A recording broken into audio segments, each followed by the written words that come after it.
Hi to anyone who's watching this in the future of the internet. You're watching a game that was arranged through the Gauntlet. The Gauntlet is a community on the internet that gets together and plays cool tabletop role-playing games online. If you go to gauntlet-rpg.com, links down below, you'll find everything they do, which is a podcast network, forums, a monthly zine full of supplements to cool games, and also cool games in itself. And yeah, and also their Hangouts calendar, to which this game is arranged. This is session 6 of our 13-part look through Masks, a New Generation, powered by the apocalypse, teenage superheroes beating people up through the medium of everything. And also fashion line, I should mention. The Gauntlet, not Magpie. Well, I guess Magpie probably has. Masks probably has a fashion line. There we go. Uh, cool. So yeah, we're using the Suits playset, which just came out of Secrets of Aegis supplements, all about skullduggery. It's about conspiracies and whatnot. So let's meet our heroes, some of whom have been here from the start, some of whom have only just scratched the surface of all the secrets, all the skullduggery, all that good, mysterious, not Slender Man-like action. Start with the order of the character keeper. David, can you tell us about yourself? Do you have anything to plug, and also a bit of your character while you're here? Sure thing. Hi, my name's David. I use he, him pronouns. I'm based in the UK. I am playing in this game the hero Spectre, or to use his given name, Kai Ventura. He's a teenage boy who was at high school in Prospect City. I guess our sort of where was it we decided? Atlantic City to Halcyon City's sort of New York. He's in the Beacon playset, which is to say he doesn't really have any superpowers to speak of, but he's got heart. He's as his guise as the Spectre, he's skilled in sort of stealth and acrobatics. He came into the sort of superhero life when he was working against a criminal mastermind known as the Spider, operating in his home patch of Shoreline. So he joined up with a group of teen vigilantes back then and fought against the forces of the Spider. He was subsequently picked up by Aegis, the big superhero organization, and given the opportunity to work with them, he spent some time working on a superhero team, junior superhero team with them, at the end of which he discovered that the Spider was in fact his own mum. So he's been left somewhat startled by that, and he's just met up with one of his old companions, Loki, who's not here today, and some new friends to uncover the weirdness that are the Suits. Cool. Thanks very much. Up next in the character keeper, which also the same order as I'm seeing the screen, which is amazing. I don't know how that happened. Fair. Tell us about our ever beleaguered Janice. Hello, I am Ferret, also known as Sawyer. You can call me whatever. I'll answer. I use he, him pronouns, but any are fine. Again, call and I'll answer. I am playing Melcor Vasquez the Janus, who is also Varga Rocks. And he got this power by ingesting the stone, which is Varga's soul consciousness. I'm not sure how it works. I'm basing this heavily off the Darna comics from Filipino lore, so Melcor is also Filipino, which rocks when you have a family that takes sort of advantage of the fact that you're the middle child, that you have a job, that you have to go to school, that you're a superhero that they don't know about. Varga last time learned that her planet was a feast for the Suits. She is so far the only survivor, so I am currently Con L to our group, and so I hope there will be a small little city from my planet under glass that carries 300 survivors that I can slowly start introducing into Earth. But yeah, Varga is taking a bit of a turn for the better, the worse. We'll find out. And hopefully there'll be Earth left to find out on. Yeah, let's see. Let's see how y'all do. Things can't go that bad, mainly because there's more of this series in July, so it can't get too bad. It could get bad. Who knows? Good luck. Up next, Ludo, tell us about our newborn. Our some would say a very attractive book, but yeah. That's for other people to decide. But yeah, tell us about newborn. So I'm playing Albert Junior Cipriano, also known as Sim, and his spell book, a Little Albert Grimoire to be precise, that got here from the dimension which magic is just as real as science. And this book in particular ended up in the possession of a student I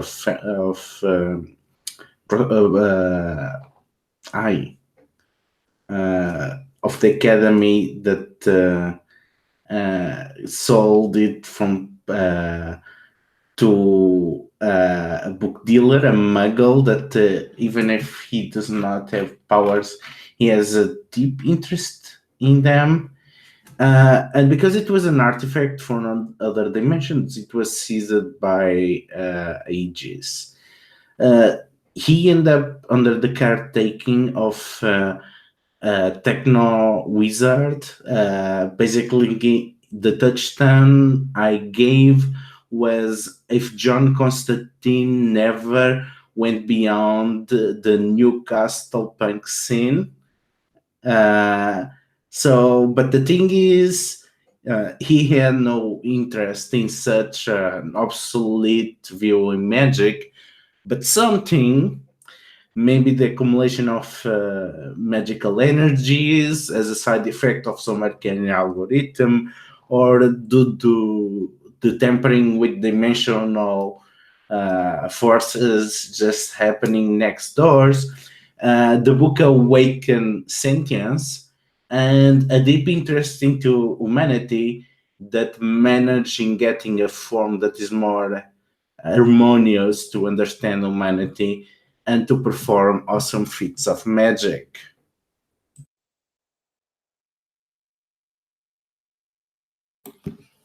Yeah. Apparently, he's very good at talking to girls, as we discovered last session. And last but not least, so we don't have Robert from last week. He's off. Well, Loki's off dealing with his shame, but we have a returning character from last month's game who also got in an altercation with his suits and is using a playbook that's a custom fan-made playbook, which is really cool as well. Sabine, tell us about yourself. You want to show off again the shirt, the Gauntlet fashion? It's fine as well. But yeah, tell us about yourself and the Serenade of Thorns. Hello, I'm Sabine. I use any pronouns, and I've already shown off my shirt, so I won't do it again because it requires me dancing a little to get it into focus. And I'm all out of dancing right now. I'm playing the Serenade of Thorns. Serenade of Thorns is the weapon. They were created at a very young age. They were inserted, I think is the word, with an implant. The implant is the Serenade, and that implant made the child into a very accomplished warrior. As they grew, they learned how to integrate with the Serenade better and better. And later on, they were tasked by the organization, the Heavenly Dreaming Choir, that created them, to kill all other students, which they did, and then to kill their mentor, which they didn't. And then they ran, and then they were recruited by Aegis. And then that didn't turn out so great either, because Aegis is, there are these suits in Aegis, and the Serenade has met them. After the first time they met the suits, the whole group decided to lay low a bit and try to gather information. And the Serenade of Thorns went to the mountains to find their mentor and to find some kind of mental equilibrium, I guess. Yeah, and hopefully they're doing quite well on that quest. We'll see. We will probably pop by and get like a quick scene with your mentor, and I got a decent excuse as to why you're back in the city for this one-off adventure, and then we'll see how we go from there. But before we jump into the game, it's always good to talk about our safety tools that we're using. It's a good reminder to everyone that they're there to be used so that we play in a safe and comfortable environment. So I'll remind folks that we have our lines and veils in the character keeper. Lines are things that won't be crossed, won't show up in fiction at all, just not gonna happen. Veils are things that can happen in fiction, but we're not gonna concentrate on it. We will like either they happen off screen or we'll fast forward over it. We're not gonna go into detail. The camera will just not focus on it. We also have the X card, which basically means that if we roll into a scene where, folks are making it uncomfortable for whatever reason, and it could be any reason, and no one has to justify that reason only, or even have to say it. They could not just say that they want to X card something, or they want to make the sign in the chat or in the roll for your party. And I might ask some questions on what element is being X carded, but if it's used, it's used. No one gets to question it. We'll roll back, we'll rewind, so to speak, and start over. And finally, we have an open door policy. So for whatever reason, if folks need to step away, whether they were more tired than they thought, whether there's an emergency, they just can't get away, or they need to just go. And 6 video in a row, I'm just going to keep using my water as an example. If you drank more than half of it before the end of, before you even started the game, and you need to go at any time, we can pause and we will just go, and we'll let you go, and we'll roll from there. Okay. So we got a good summation of what's happened last issue, so to speak. Okay. So I think we're probably gonna start off in the immediate aftermath. We'll probably have Melcor just as they broke out of the suit's mindscape. We will have Sim probably out with Ash. We will have Spectre. Here's a question I have for you, Spectre, actually, just so I can figure this out in my mind. One of your connections is an agent. Agent Ephraim Rostov is a lead Aegis investigator in the Spiderweb case. What's your relationship with him? I think that I've been kind of bugging him, basically, in the not the literal sense, but in the metaphorical sense. Not electronic surveillance, because I'm kind of poking him as to why he's not doing more about the whole Spiderweb case, and trying to get access to as much information as I can from him. I think he is probably, maybe to an extent humoring me, but probably also keeping an eye on me. Okay, cool. And I think we also kind of settled in fiction that your date with Zero G is probably not going to be the same day that he brought you to. But we'll probably deal with that later in the session. Yeah, exactly. Yeah. I think you are probably gonna, you probably always try to contact Agent Rostov, but I think this time he's going to contact you. If that's okay. Sure thing. Yeah, that sounds good. Cool. But we're gonna open with the Serenade of Thorns. Just a quick scene before we go back to Prospect City. So where did you? So first, tell us about your mentor and tell me where you found her. When you went off looking. Yeah, my mentor, Shield Blossom, she uses the name Kasugaru Shiroton right at the moment. I think she is not, maybe she's really Japanese, but maybe she's not. The Serenade doesn't know that. The Serenade went to meet her at some mountain retreat, I think, in Colorado, somewhere. I think the Rockies was what I said. And there was this lovely little hut with all the wind chimes and some paper kites hanging around. And it looked just very peaceful. There was even a little brook that was running next to the house. That's where they met their mentor. So Nice. I think I'm kind of imagining the opening shots is like, yeah, at least the opening panels in this comic book, so to speak, is maybe like some close-up shots of someone hiking up and hiking up a hill towards this hut, and then we only see that this figure is like it's a bit slight, but they're carrying like a lot of like chopped up wood or something like that. If that's okay. And yeah, then you open the door and you see like Shield Blossom is actually has some like radio equipment and is looking down over it, and I think she says yeah, I think yeah, she says no, they're not gonna fight. She says, Serenade, we've something's just come up back in Prospect City. Do you mind putting the firewood down? I will put down the firewood, of course, and I will ask then, what has come up? Does it require attention?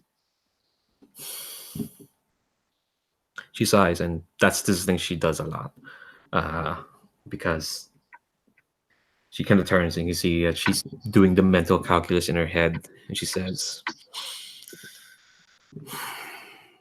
it requires someone in tune with the music of the world. And sad to say, Serenade, that requires you. Well, I do not think that I'm ready, but I do not think I will find what I need to be ready here anyway. So I might as well go.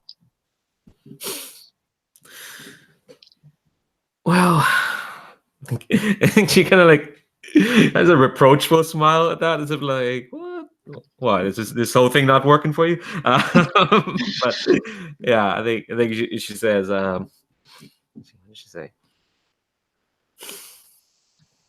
I told you when you came here, Serenade, that what you need, well, it won't be an easy thing to find. I am aware of that. I'm aware of that. I do not think I will find it in a mountain, on a mountain, and chopping wood.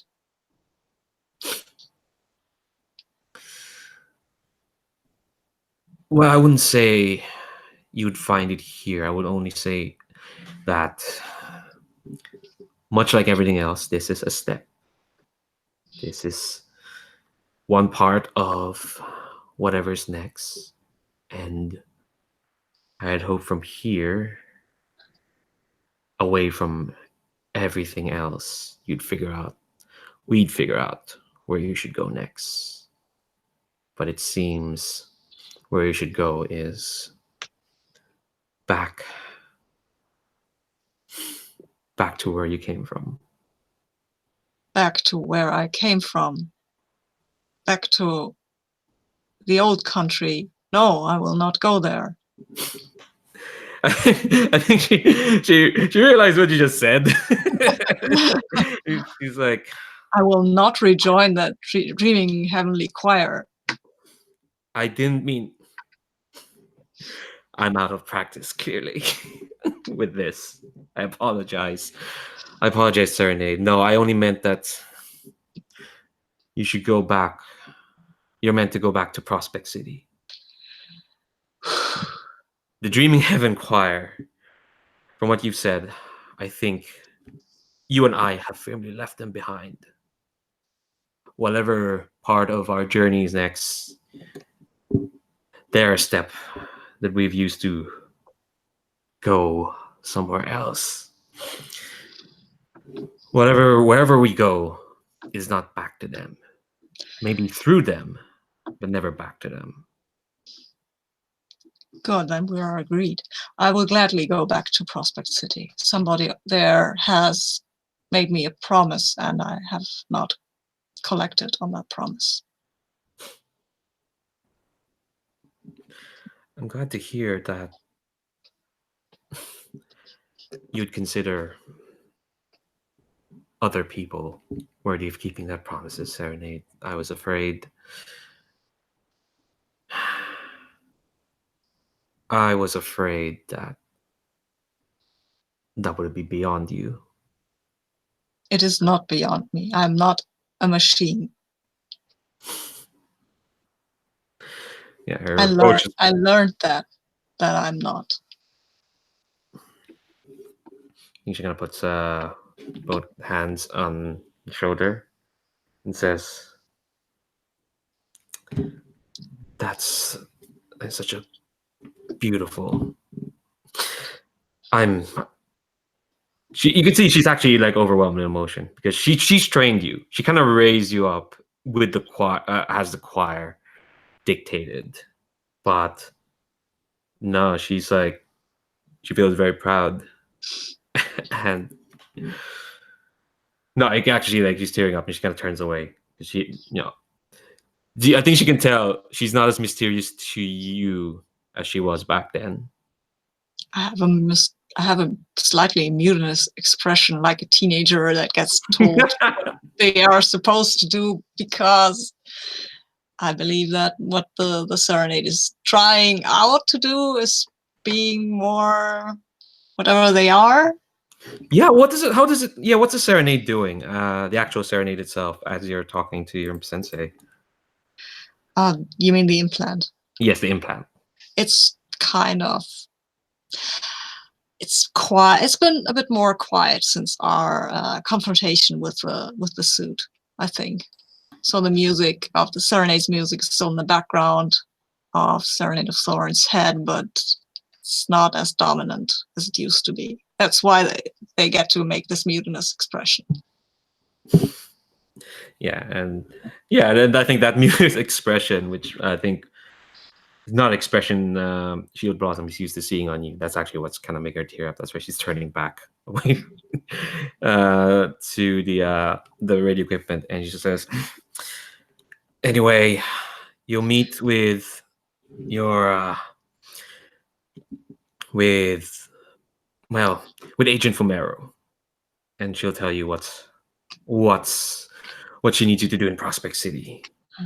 What about Agent Sulet? Wasn't he my handler?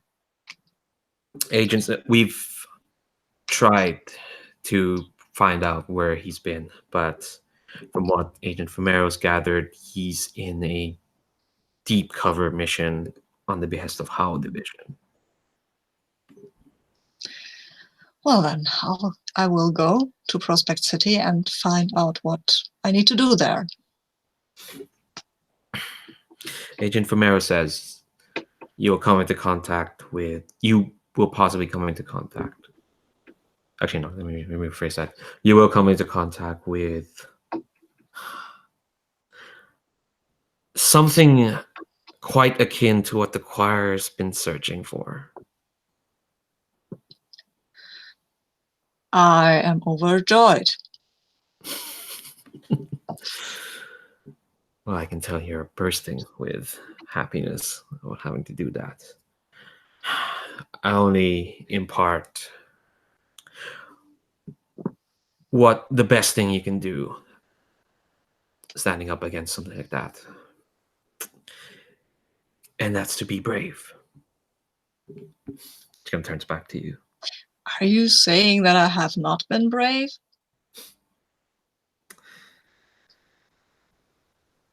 No. How have I failed to be brave? It's not a failure to feel afraid.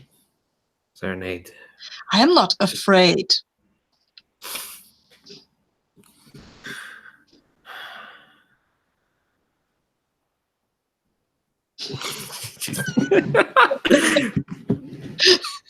I think he's smiling again because, like, wow, the Serenade's acting like a petulant teenager. This is amazing. She's like, she's nodding as if like, oh, she's well used to this. It's like, I'm sighing a bit because now she's smiling like she knows what's going on inside of me. She doesn't. Of course, Like- she doesn't. like any stupid adult. What do they know? Yeah, and if they, yeah, so she responds to that and says,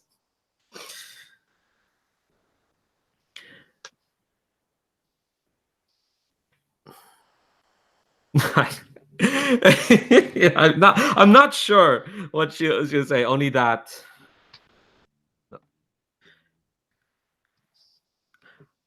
if I say there'll come a time when you will be afraid, would you listen?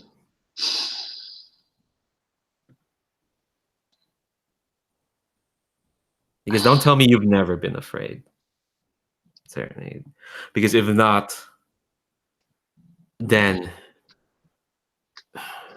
What is it you wish to tell me? That I will be afraid.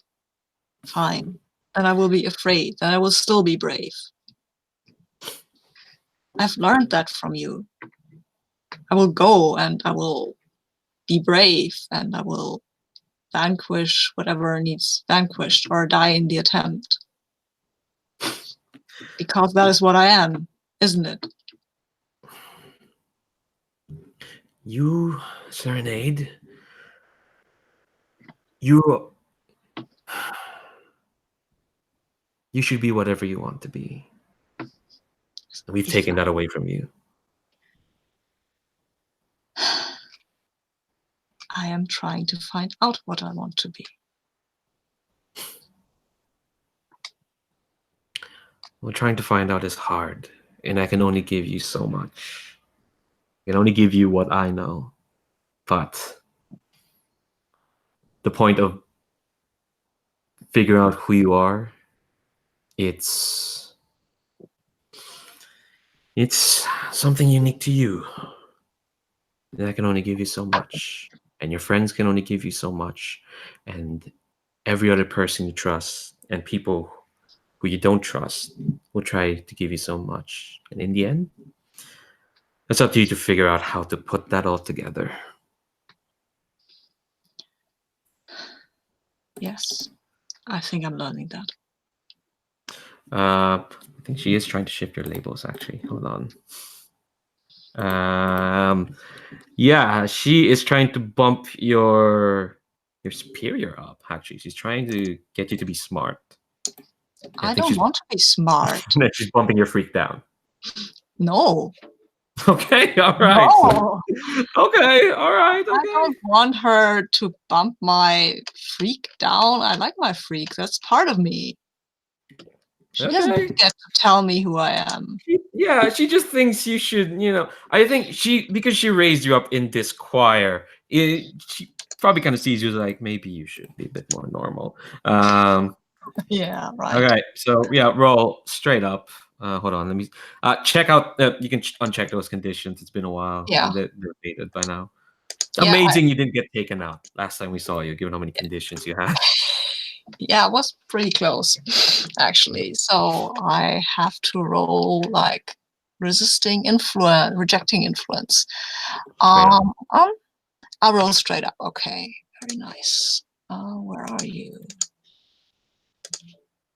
Yeah, I've rolled a 10. Oh, Jesus. Okay, all right. So, on a hit, you successfully hold yourself in tuned amount. On a 10 plus, choose 2.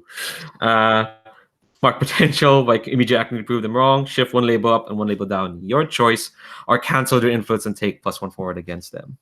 I don't want to cancel her influence. I mean, she's still my mentor. But I will shift. Hey, I can shift up. What do I shift up? I will shift up my danger because that's just who I am. And I will shift down my mundane because I don't feel very mundane, really. And I also will. I think I will mark potential and tell her that I am going now because I have something to do, and I think I will find a way to.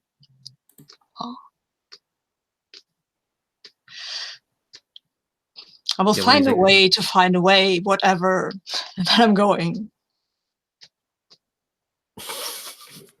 Yeah, you just storm off after that. Yes, I just storm off and I take my cell phone and I will text Varga that I will text actually Melcor and Kevin and Sulit if he's still on our little WhatsApp group or whatever that was. I will text them. Hello, it is I, Serenade of Thorns. I just told my mentor whatever. I am coming back to Prospect City. Wow. So let's cut to Melkor then.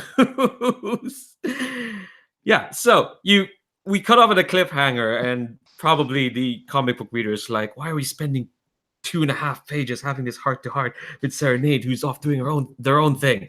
And then we turn the page. What do we see? Did the explosion of like all the pent up energy Varga had get rid of the suits? Yes. Yeah, it got you out. Well, it got the two of you out.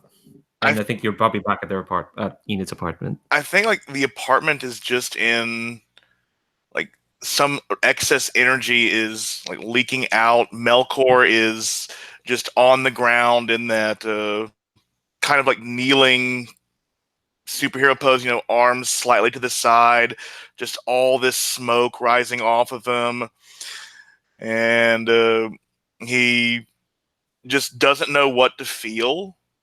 I think he gets the text from Serenade of Thorns and just begins to cry. Wow. I think as before you start to cry, you actually hear Enid kind of pick herself up and go, "Oh, that was shit. You want some brandy?" And when she says that, that's when you start to cry. And she's just going, "Oh shit. Hold on." And she's gonna kind of gently try to move you to the couch. I was like, hold on. Here. Just sit down. I make some tea. What the fuck does Melissa have around here? Tea. Yeah, we deal with enough coffee. I'm gonna go make some tea. Just shit. And she grabs like, here's a box of tissues. I think glow. Here. And she's gonna very awkwardly try to move away from you. I think Melkor is sort of like in a state of shock, and I am going to open up to the Serenade of Thorns and text back, I'm scared. The Saren sees this and I think they will text back. I do not know what happened, but please, I will come and help you. And he just texts back like, I'll be okay. And like I think like he misses the smiley face emoji and sends like the stressed smile emoji instead. Reading emojis is not actually something the Serenade knows how to do. They seem to realize that would be a good idea now to send back an emoji. But after staring at these yellow faces for a while, they will send back, I do not know what that means. But I am sending a smile. Like written. And I think like by the time the times the Serenade sends back, like, smile, and like the tea is probably ready. This has been now. This is the awkwardness of Serenade that we remember. Yeah, is Serenade that smile? Is that a comfort and support from you?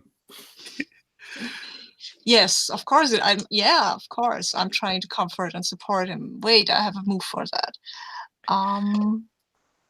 No, that's piercing the mask. No, that's piercing. Would have had a move for that if I had chosen more cleverly, but hey. Well, then I roll with what? Mundane, right? Yep. Which you bump down. Yeah, well, I'm not there. good with that. That's Teenagers wrong. are great at planning for the future. Oh yeah, fantastic Huh? planners.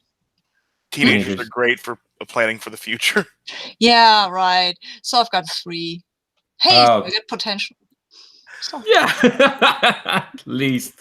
So, I think what's g- I think what it looked like to you, Serenade, is that after you send the smile emoji, um, I'm gonna be soft at this. I think that's probably not what Melcor needed something more. I mean, Serenade's coming back, so that's good. But like, oh, Melkor, how do you feel about this? I know she's trying, but like Melkor, I think Melkor realized like Varga thought she was getting her family back. Like Varga did not realize that she was like been sent off the planet due to like a war that couldn't be won. And he's just sort of there's like, what's going to happen to my family now? Ooh, I still have one obligation from your miss. So this is me showing you the barrel of the gun.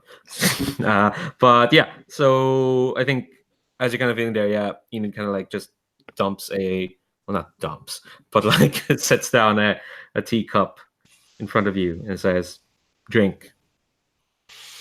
Are you Drink. okay, Enid? Like I used to do this superhero shit. It's fine. No, I mean, are you okay as okay as you get? Like, do I need to stay? Melkor, I saw what you saw there, and frankly, if anyone needs looking after, it's you. No, you don't need to do this, Melkor. Drink the tea. And he'll take a small sip. I thought with Varga I could save everything. I thought together we would change the world. And I don't even know if we can teach Serenade how to dance now. There you go. First lesson in superheroing. Everyone gets to learn it. And she kind of plops herself down the couch in front of you. Can't save everyone. Losses comes with a job. I know I can't save everyone, but I can try. I mean, isn't that old show like trying's half the no, knowing's half the battle? Fuck. Well, that's the thing with trying, Melkor. It's not a guarantee of succeeding. You're going to fail. Like, more often than you probably think. She kind of straightens up, looks at you, is like, doing this, Melkor, it's preparing to fail. Again and again. And But I've already failed an entire planet. How much further can I fall? that's up to you, Melkor. Some folks, sometimes it's too much for them. And other people will look at that and think, well, you're just weak. And you know what? Fine. Sometimes it's okay to be weak. But that's up for you to decide. Sure as hell I'm choosing for you. I hope Spectre's doing better. He met this really cute guy today, and I want to think about something besides. I don't want to think. I'm tired. Can I take a nap? She looks at her phone. Okay. Melissa's busy doing stuff. Sure. You want to just go to sleep? I can just make you go to sleep if you want. No, I can. Trust me, if it's one thing I can do right now, I can sleep. I just tell Famero that I'm here. Whenever you get a hold of her, I'll be picked up. I'll I don't know. I just don't know anymore. At least I used to kind of know. Oh, I'm gonna look at your moves here. Oh no, you're talking to an NPC. So, oh, you're sharing a vulnerability or weakness with someone. I think so. Yeah, well, it's up to you if you want to fire that off because you have to tell them a secret what you really are. The thing is, she kind of knows a lot about you at this point, which is probably very rude of her. I think like I want to try and do let's see. Sharing a vulnerability.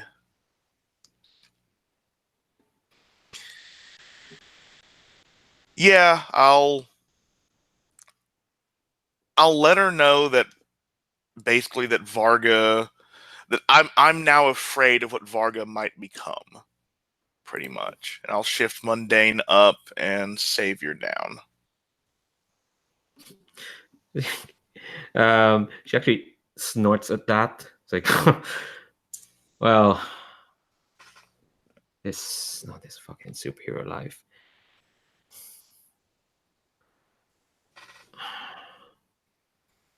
You and Varga, you're not as united as you probably wish you were, right? It's hard to explain. Well, if you want to shoulder her burdens again, that's your choice. Just be sure she'd do the same for you.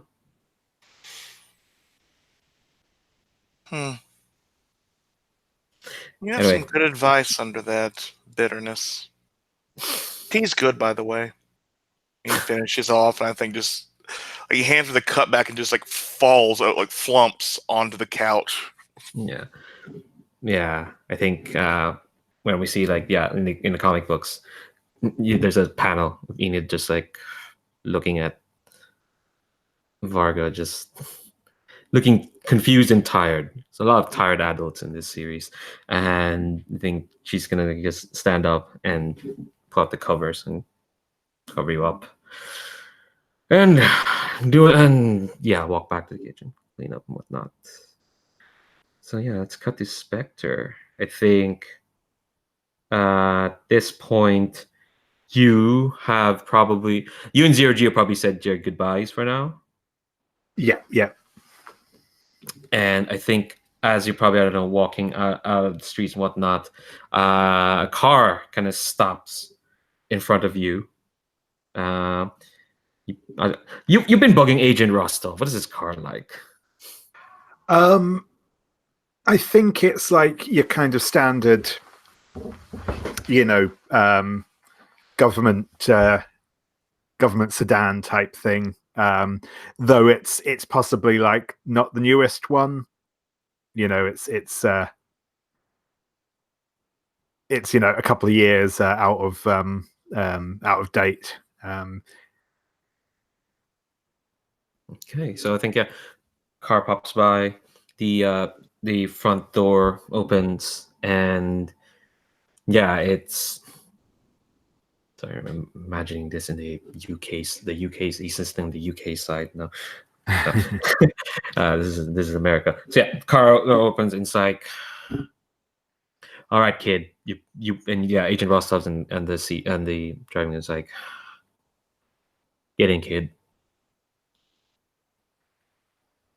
Sure thing. What is it? And he's going to kind of just, slide into this thing and slam the door behind him. What is it, Rostov? Well, I would have thought you'd have like your bajillion questions for me again. This is pleasant.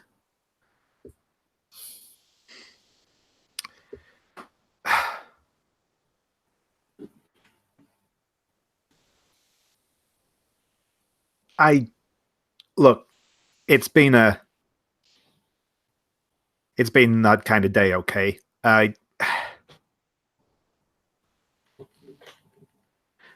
found some stuff out there.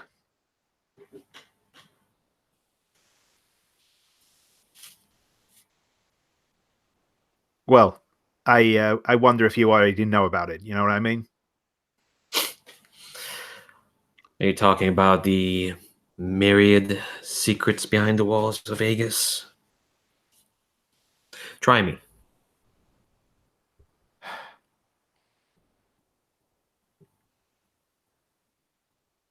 Look, we found.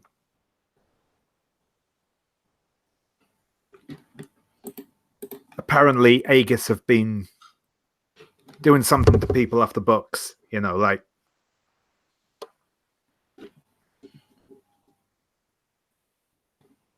lobotomizing them or something. I think when you say that, Aiden Rostov just like, who's not looked at you this entire time. It's just been driving because he's a good driver.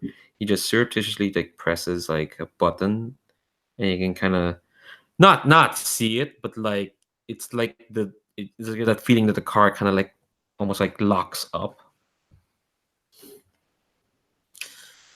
The bottomizing, you say? Got proof of this, kid?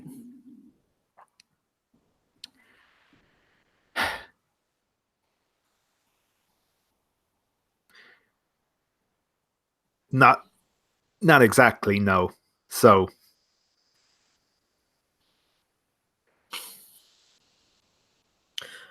Well,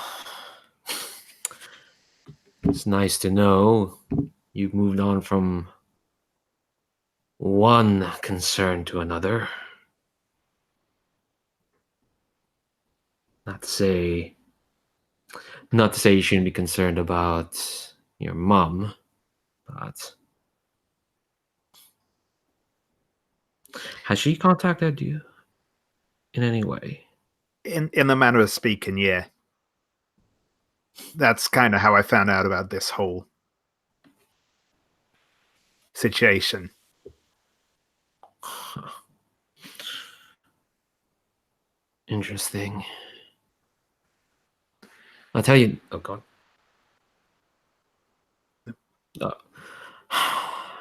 I'll tell you now, Kai.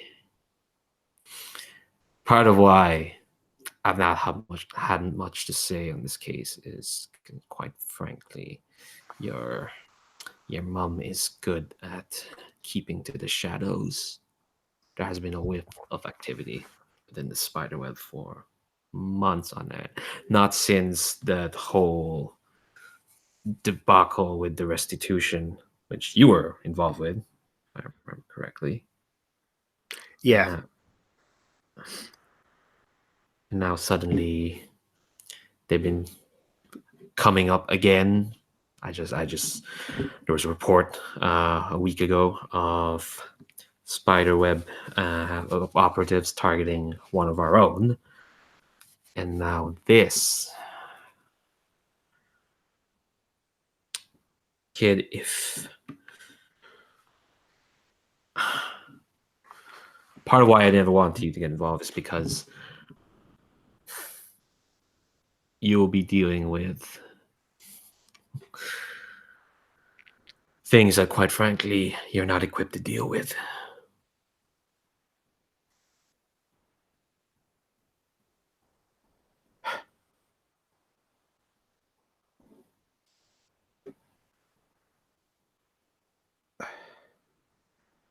Look, I can handle myself. I'll be fine. I'll be fine, he says. Everyone's fine. Look at me, I'm completely fine. Looking at you, completely fine. We're all fine. This is fine. That's what everyone says when they want to believe that it's fine. And Kai, I don't know if you have noticed this, but nothing is fine. You and your situation is not fine. Don't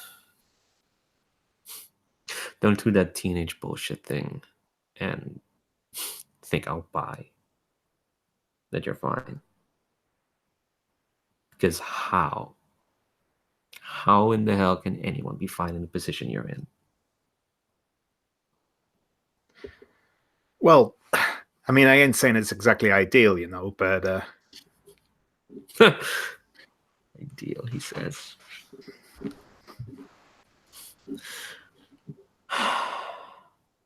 What's ideal, but frankly not fine, at least in my investigation, is, in my case, is that here you are, a direct link to the head of the spider web.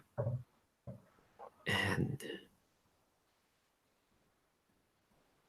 I could simply compel you, by whatever means, to help me in this case. But that would mean pulling you into something that will, well, quite frankly, I wish that I can see what it might do to you.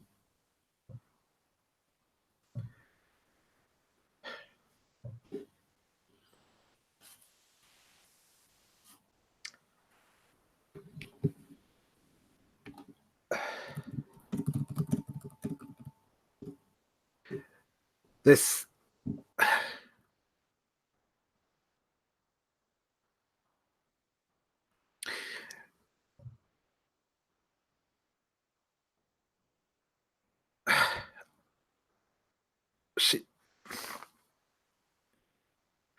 She might be my mom, but that doesn't mean that she's.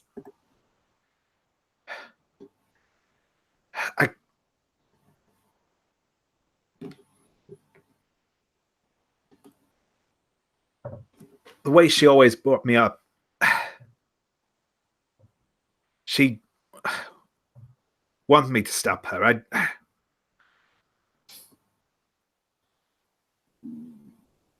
Is that what you think?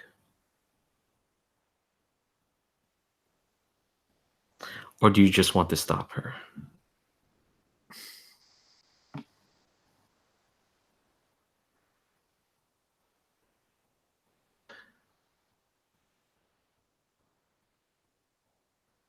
I don't know.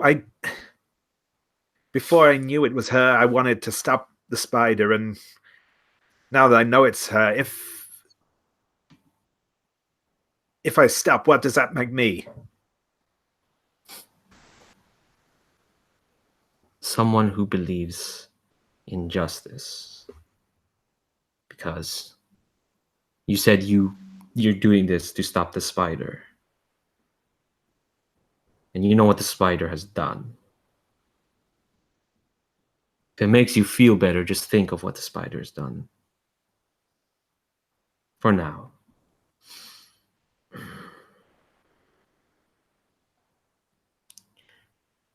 But if you do get involved in this, there's a point where you'll be face to face with her, and all this will, I'm sorry, kid, but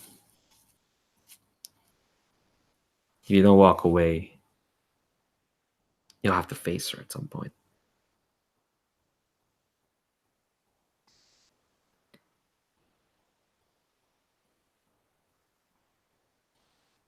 Now, what's your choice?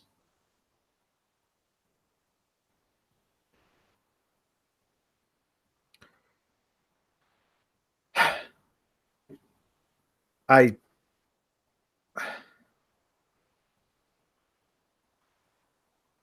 either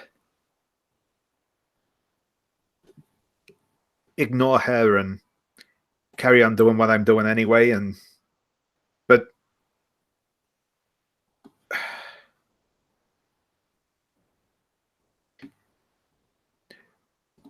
we ain't gonna be dancing around each other forever. We're gonna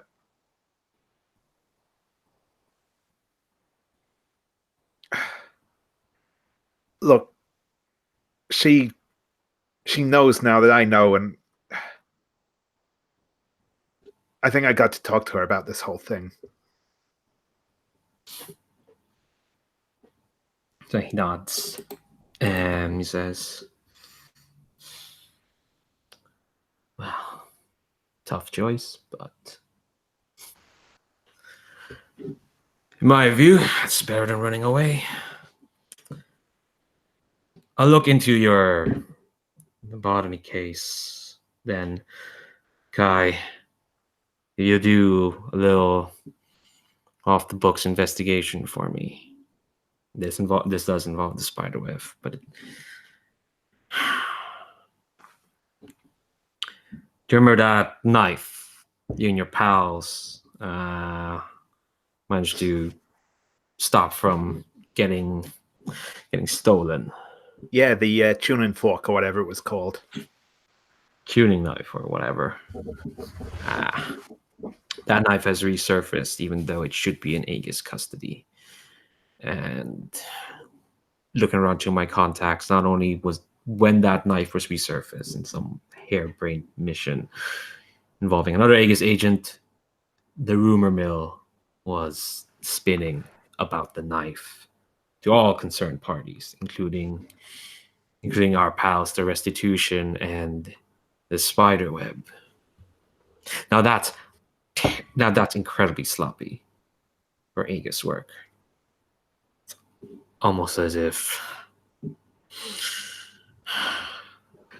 they were baited into trying to take the knife and get through whoever was holding it. I need you to look into this knife, what it could do, why it would interest folks like the spider web.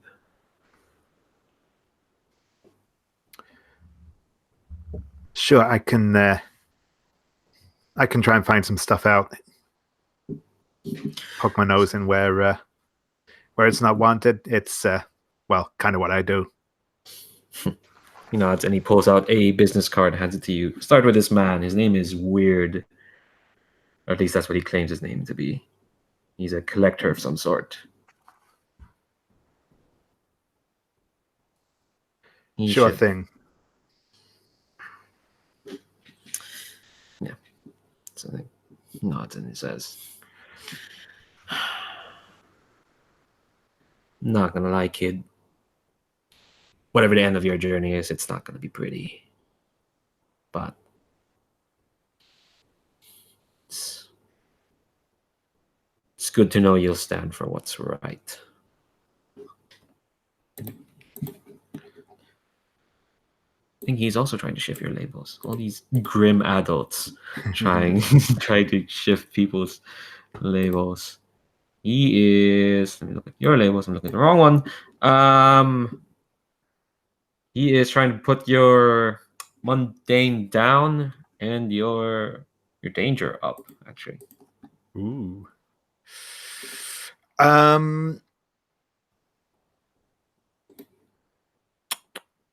trying to decide if I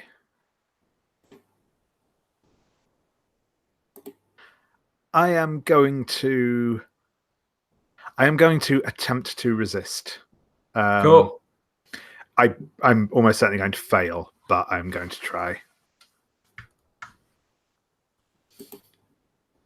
Because I'm currently insecure, so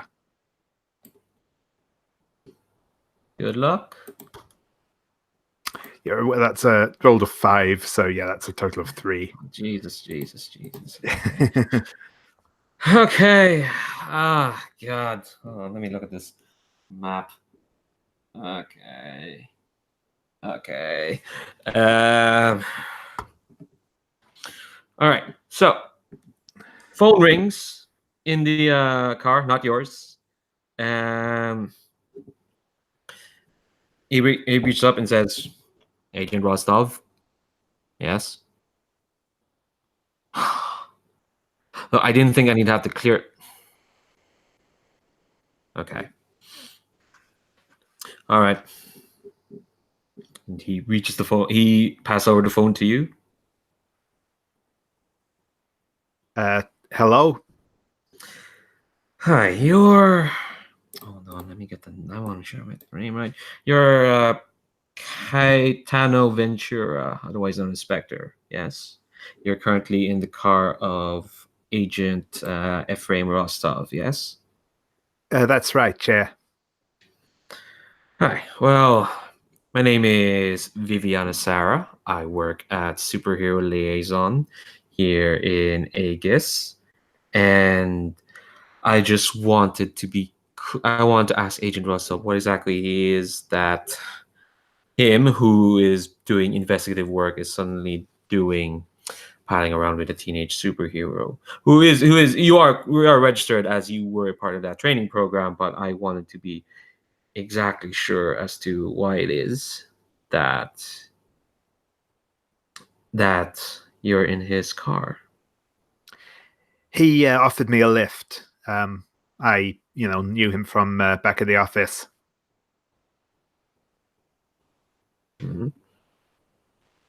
Why exactly was he in a position to give you a lift? I don't know. I was just walking down the street and he called to me from his car. Interesting. Are you throwing Agent Rostel under the bus? What are you doing? Not intentionally.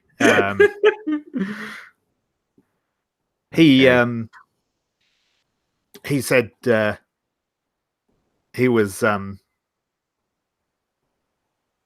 back uptown where I was going anyway, and it was quicker than the subway. So Where exactly did he take you up on that offer? Where exactly did you take up on that offer? Because let me be frank with you, Mr. Ventura, this is highly irregular for agents on who are involved in other cases to just be taking on registered teenage superheroes on a whim like that. I'm going to kind of hold the phone up close to my thing and kind of stage whisper into it. You're not saying he's some kind of perv or something, are you? No, Agent Rostov has a clean record in Aegis. It's just regularities are kind of being bent right now. Well, tell you what, I'll get him to drop me off at the next subway station, and I'll make my own way back home from there. We're just concerned, Mr. Ventura, especially since you were in and out of our auspice of our program just recently. In fact, Mr. Ventura, I will recommend that as one of the heads of Superhero Liaison, that the two of us will simply have to meet then to straighten out these irregularities. Yeah, sure thing. Send through a meeting invite, and I'll catch up with you. That's a plan then. I'll send you the details as soon as we arrange them. But we'll sort this out swiftly. And she hangs up. I'll hang up and put the phone back in the thing. It's probably best I get out the car now. Yeah. Do you say anything to Agent Rostov after that? I will say she wants to meet up with me. She seems suspicious about this whole thing. I don't know what's.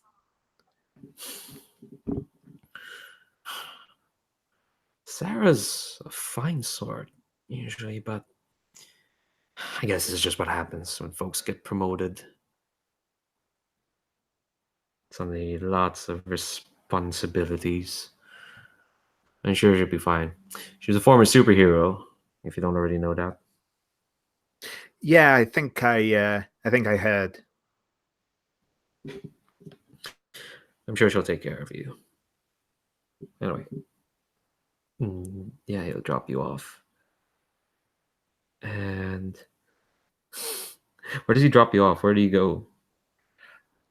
Yeah, I think it will just literally be the nearest subway station.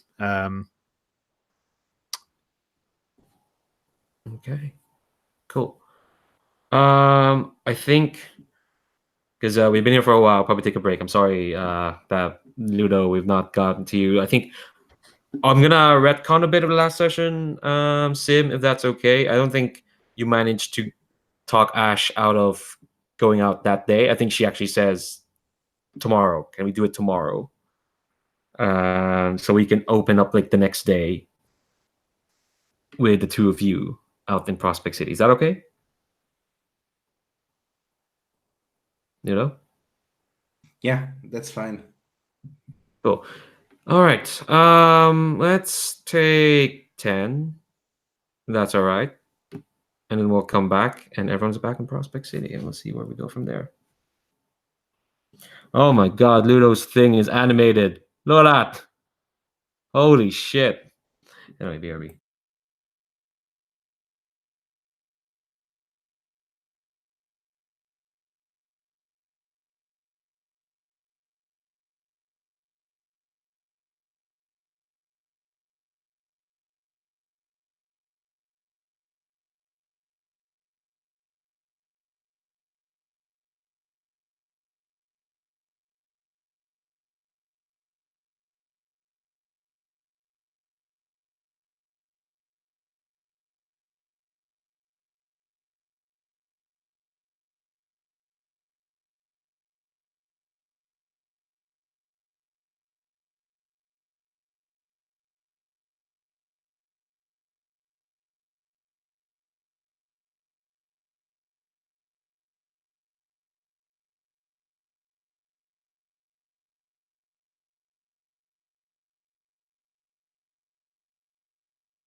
Yo, welcome back. All right. So, sorry, I just had a cookie. At the very least, when we get to Sim, there won't be some sort of cynical adult trying to tell him how the world works, because they hang out with kind of a peer. So, okay, all right, what do we excuse? Okay, so yeah, so we'll retcon that a bit and say that Ash did decide to come out to get out of Aegis with you, but we'll probably punt that to the next day, probably because she saw Loki just take off. It's like he's being weird. He's not gonna be around tomorrow, is he? And yeah, okay. So Sam, you've convinced this girl to get out of Vegas, probably on the and defiance of her dad's wishes. And so, where do you go?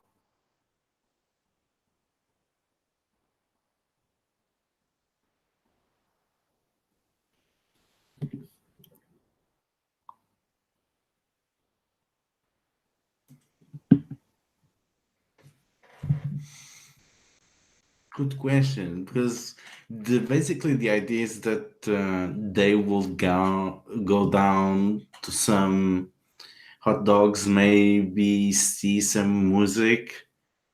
I think Sim is going to try to learn more about music so that they have a bit more to talk about.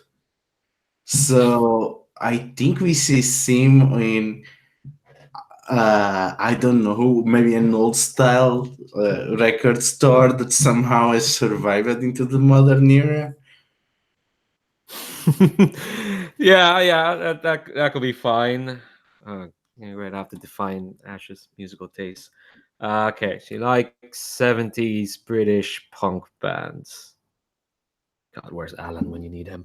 I think she's kind of like, I think on the way out there she has been kind of withdrawn because that's her thing now. But yeah, when you get there, her face is kind of more alive, and she's kind of like, okay, I've got, not to brag, I've got quite a bit of these, but you listen to music, right?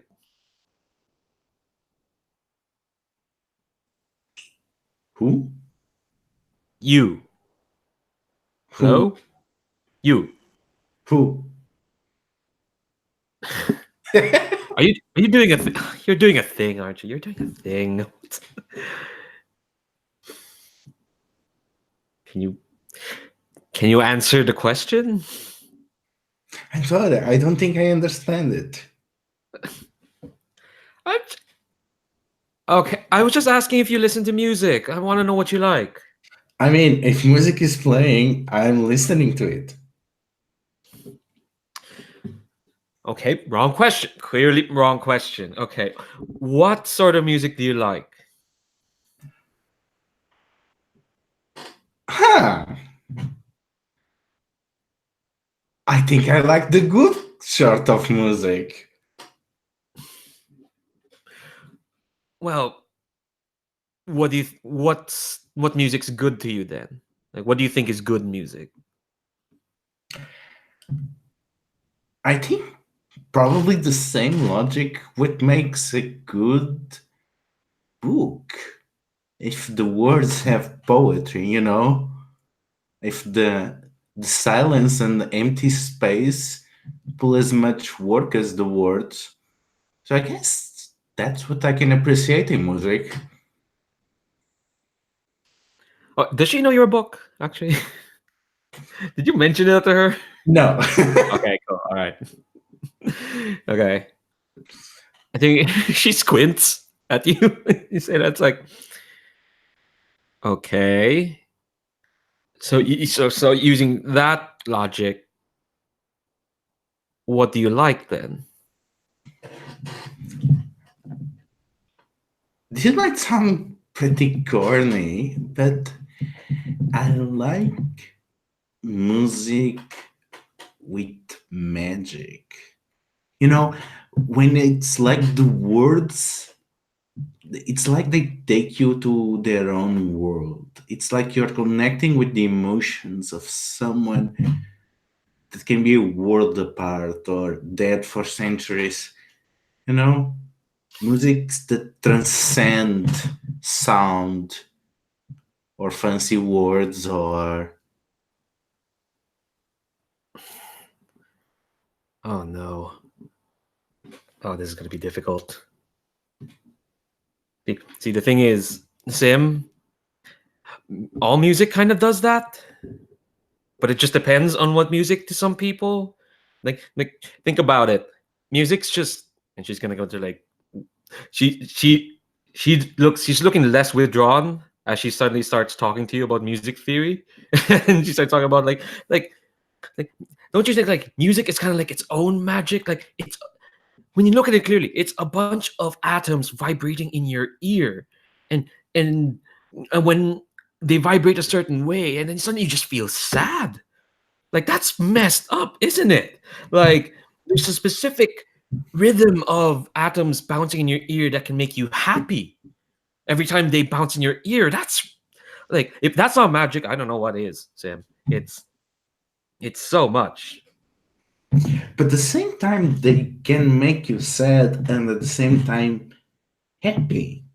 They can start sad and with a slow rise on tempo they appeal to your sense of sadness and misery and then manage to cheer you up even if they are indulging in your misery. I have to admit even a book cannot do that. Well, the book kind of can. It just takes time. Sorry. Like with like, and she kind of starts pawing through the record. Okay. What's it? I'll throw this out to the table. What's something that can make you happy and sad? It's a song or an artist. Not Spice. I don't know if Spice Girls would work in this scenario. Oh my god. Mm, Yeah, go on, Slovenia. Did you have The Last Unicorn from America. Oh shit! Which reminds me, I still need to watch that movie. I'm sorry for it. Yeah. I'm sorry. All right. So I think yes. Somehow here, in this old timey record store, she does pull out like a pressing of the soundtrack album to The Last Unicorn, and I've heard it's much my vibe. Okay, stop being distracted by the chat. Oh, she starts pulling out some stuff and she starts piling them in your hands, Sim. So yeah, a bunch of garbage, some Smiths, some Simon and Garfunkel, yeah, Last Unicorn, a bunch of stuff. It's like maybe, and I think there's like what a stack of like 7 or 8 records. It's like I those work for me, but the kind of thing with music is you got to find out what works for you. You know. But how do you even know where to start? Well, the great thing with music is that you can just start wherever, and like, well, you don't really. You just start and just keep digging. Just put that. The sun was in my eye. You just start, and everyone kind of finds their own style, their own thing, their own magic, so to speak. They'll find the right atoms. They'll make them feel happy or sad. It's never too late to start, Well, and what if you don't find it? If you start with the wrong kind of music and you get used to just feel comfortable enough and to never look beyond that. You should just stay in your little bubble. Then what it happens? Well, there's nothing wrong with that. Whatever makes you happy, right? It's just, I mean, I know it's like when if something pierces your bubble. It's in my head right now. I wish it never appears capable, and I can never have that. But if you find something you're happy with, then that should be fine, right? Well, yes, if it really makes you happy, if it just makes you content, should you not try to find happiness? I mean, I am told that happiness is very important. Pretty much everything in pop culture tells me that. And what makes you happy, Sam? Well, this moment makes me happy, even without the music.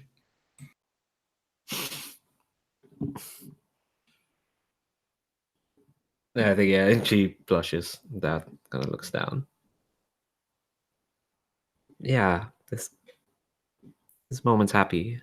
Yeah, I feel happy as well. So a bit of awkward there. Oh God. Do you know how to play any of these? And he points to the pile of music. I know a place. Let me take you there. And I'm hoping, like, I don't know, you have like Imago's. This is me talking. You have like, I don't know, Imago's credit card or something. But yeah, she looks at it. It's like, oh, I mean, I could pay for this. I've got my dad's thing, but Oh, don't worry, I can get us the cash. And if the rest is some magic. always use your magic. Always be Magic King. Yes. Eyes wider there. It's like, okay.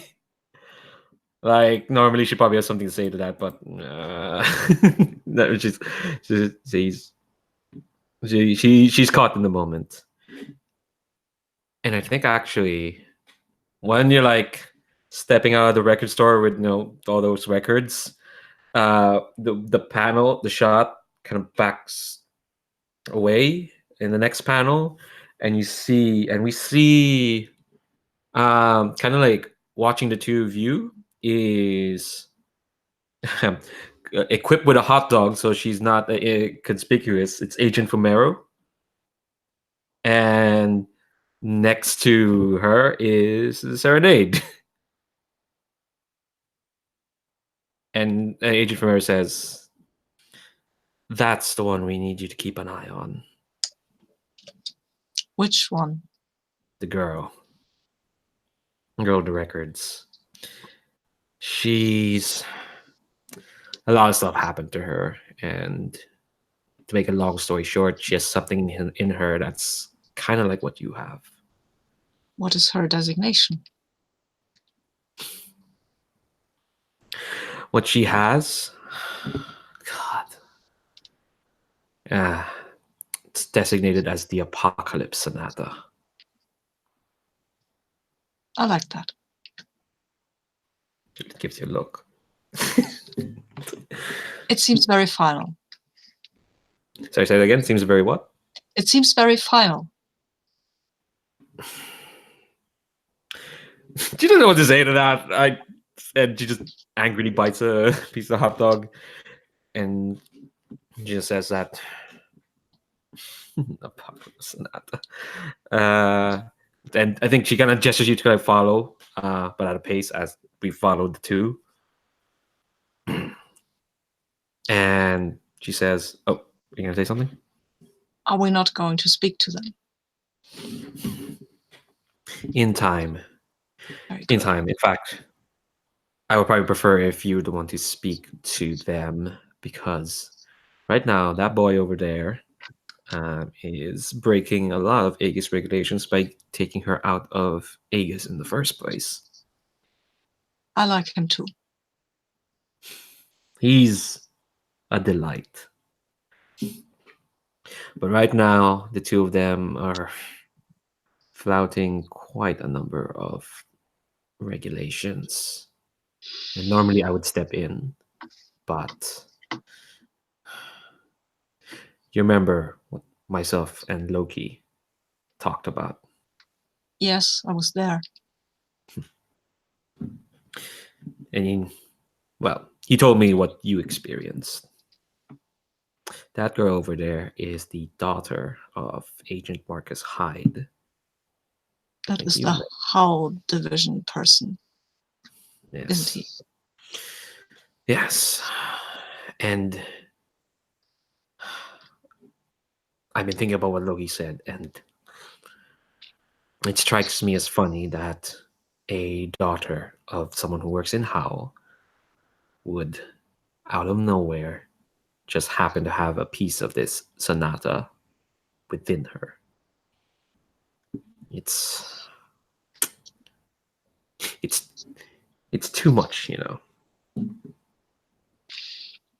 You think this is part of a conspiracy and you want to keep an eye on her in case something untoward is happening. Am I correct? More than keep an eye on her, Serenade. Yeah, you kind of recognize this sigh, this look at Agent Romero, and most of the adults here. Honestly, this is the I'm about to get a teenager to do something for me. Look, and don't worry, Ferret. Agent Romero is one of the good ones. I think we didn't mention this, but in the last session that you weren't in, she's kind of like Loki and the group's inside person in Aegis. Don't kill. We're not gonna kill Agent Romero, or put her in a Pokeball. Yeah. So yeah. I'm just going to slightly roll my eyes. Yeah. We believe your implant can interface with whatever this sonata is. That seems interesting. The last time I interfaced with something, it was not so pleasant, but I'm willing to try again. Well, it's not. Looking at Loki's info, it's not of their. She looks around. Of their ilk.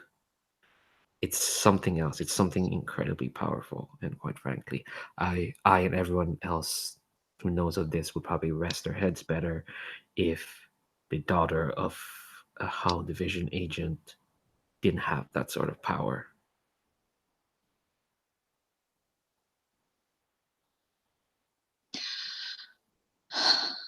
Well, I think this is a very confusing assignment, but I will try to do my best.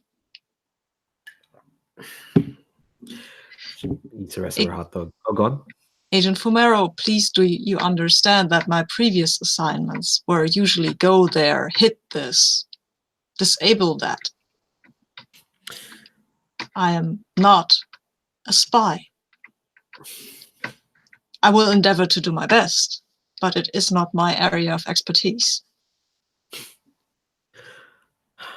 Well, I would have thought after talking to Jamie, look at your file, you would have wanted to move away from doing stuff like that, from what you did before. Well,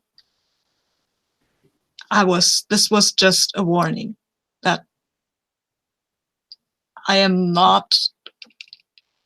this is not what I am good at.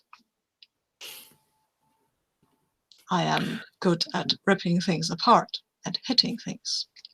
But I will try to resonate with this Sonata person. She nods and says, "That's all I can ask of you, Serenade." Cool. And yeah, gonna stuff the rest of her hot dog. And like, I assume she bought you a hot dog as well. Yes, I am. I'm still a bit puzzled by hot dogs, but at that point, I'm used to her giving me hot dogs. So. Yeah. Do you text this to Melcor? All this stuff happening as well? Well, if I've got an opportunity, I won't now. I won't start texting Melcor while I'm standing next to Agent Fumero. That would be. Why am I not doing that? I am doing that. Melcor, I think you spent the night there, in the apartment. Probably. Yeah. You probably you probably only just got woken up by Serenade's text. Yeah, and I think it's like seeing what does Serenade say? Like, I'm watching this person, or I have like a mission kind of thing? Oops, sorry. It's more like I've been given an assignment. I'm watching Apocalypse Sonata and a boy. I am supposed to interface with her. She is Marcus Hyde's daughter. Melcor is like, oh, this sounds terrifying. I think I'm needed. And it'll text back like, be there shortly. Keep everything in line. There's a And stack of toast waiting for you when you wake up. Yeah.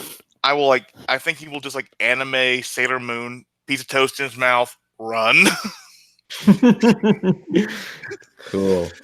All right.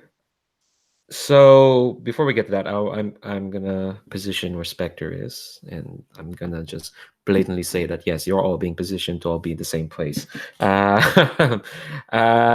Yeah, contrivances. So Spectre, I think probably you also got a message saying that you have the appointment with Viviana Sarah has been made for 6 o'clock later that day.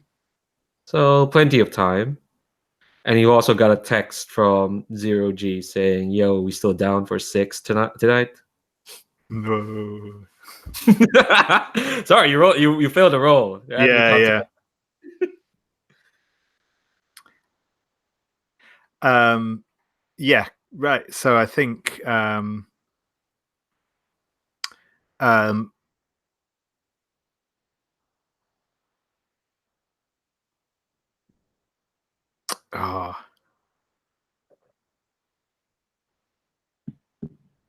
yeah, I think I'm going to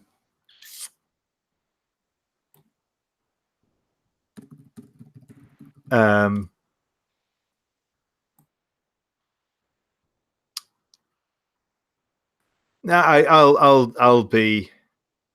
I'll make the bad decision, and I will send Zero G a message saying that something's come up, but I can meet him later. I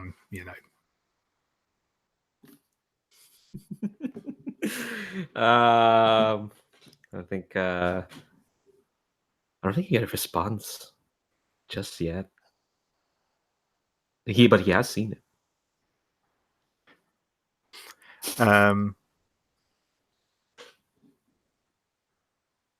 But yeah, and I think though that the next thing is I shut off my Aegis issue phone, and I'm going to put it in a lockbox at the subway station, and then he's obviously looking at the business card for this Mr. Weird. All right. So I want to know what Alabaster Weird's place looks like, and I'm gonna ask Sim because this is Sim's quote unquote connection. And yes, yeah, I'll ask that, and then that's kind of where everyone's gonna end up. To an extent, yeah, okay. So I think that's where everyone will end up because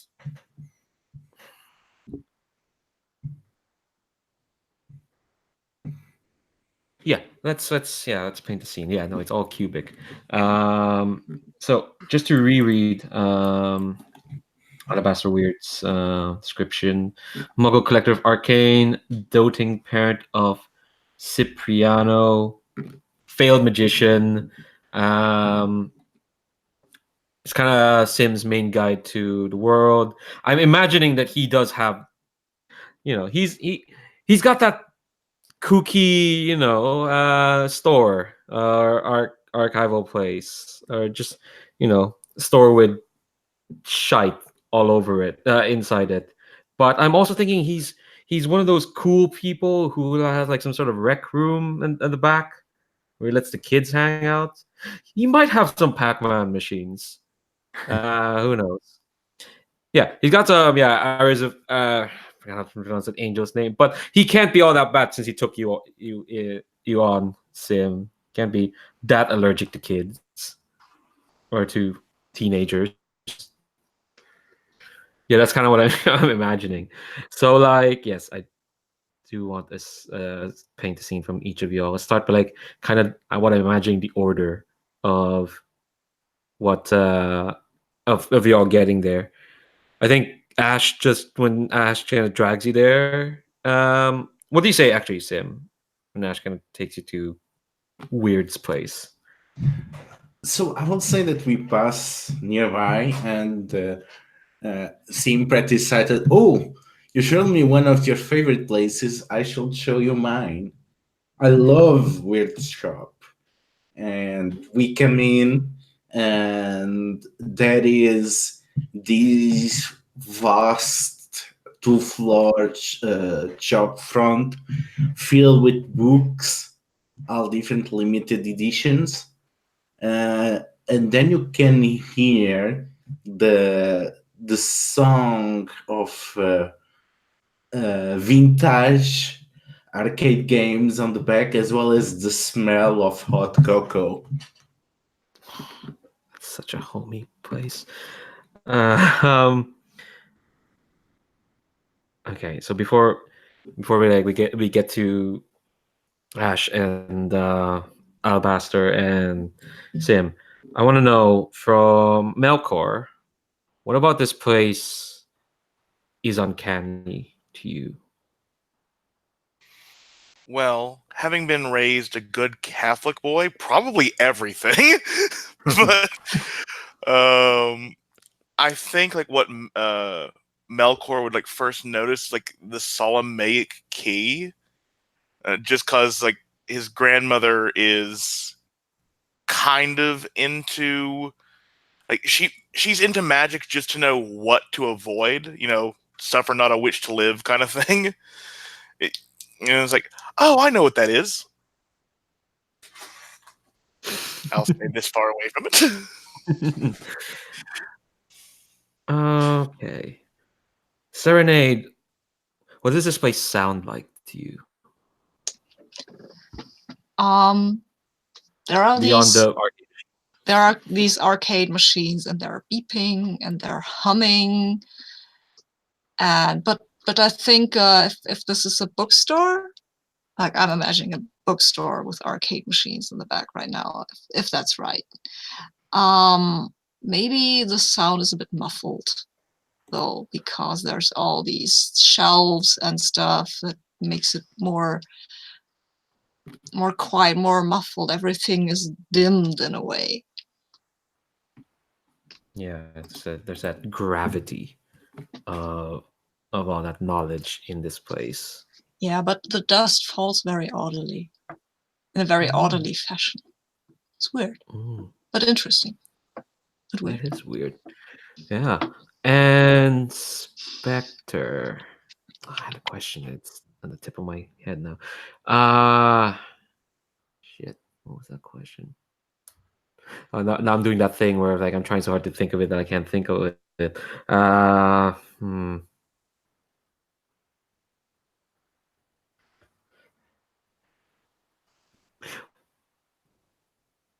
What's the thing about this place that you immediately notice is not what it seems? Yeah, so Spectre notices there are sort of some, ornately carved gargoyles on the roof, but they actually, well, still being ornately carved gargoyles, they actually have video cameras in the eyes. That is cool. Okay, so I think we're due for another hour, so we'll probably take a 5-minute break. And I think what we're gonna open with is Serenade and Melcor meeting, and then probably running into Spectre, and then we'll get to Ash and Alabaster and Sim, and then maybe things will probably pop off. Hopefully not. Well, I don't know. Maybe. Maybe things will pop up. We'll see. Play to find out. 5 minutes. All things. 5 minutes.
I did not know you can have like for your Google image profile an animated GIF. I only discovered last week too. It's so cool. It is. Yeah, especially when when it's your image that ends up at the we go to break. And it's like, oh my god, we could have had that all this time. But it's a really cool image as well. Yeah, that was a very nice commission.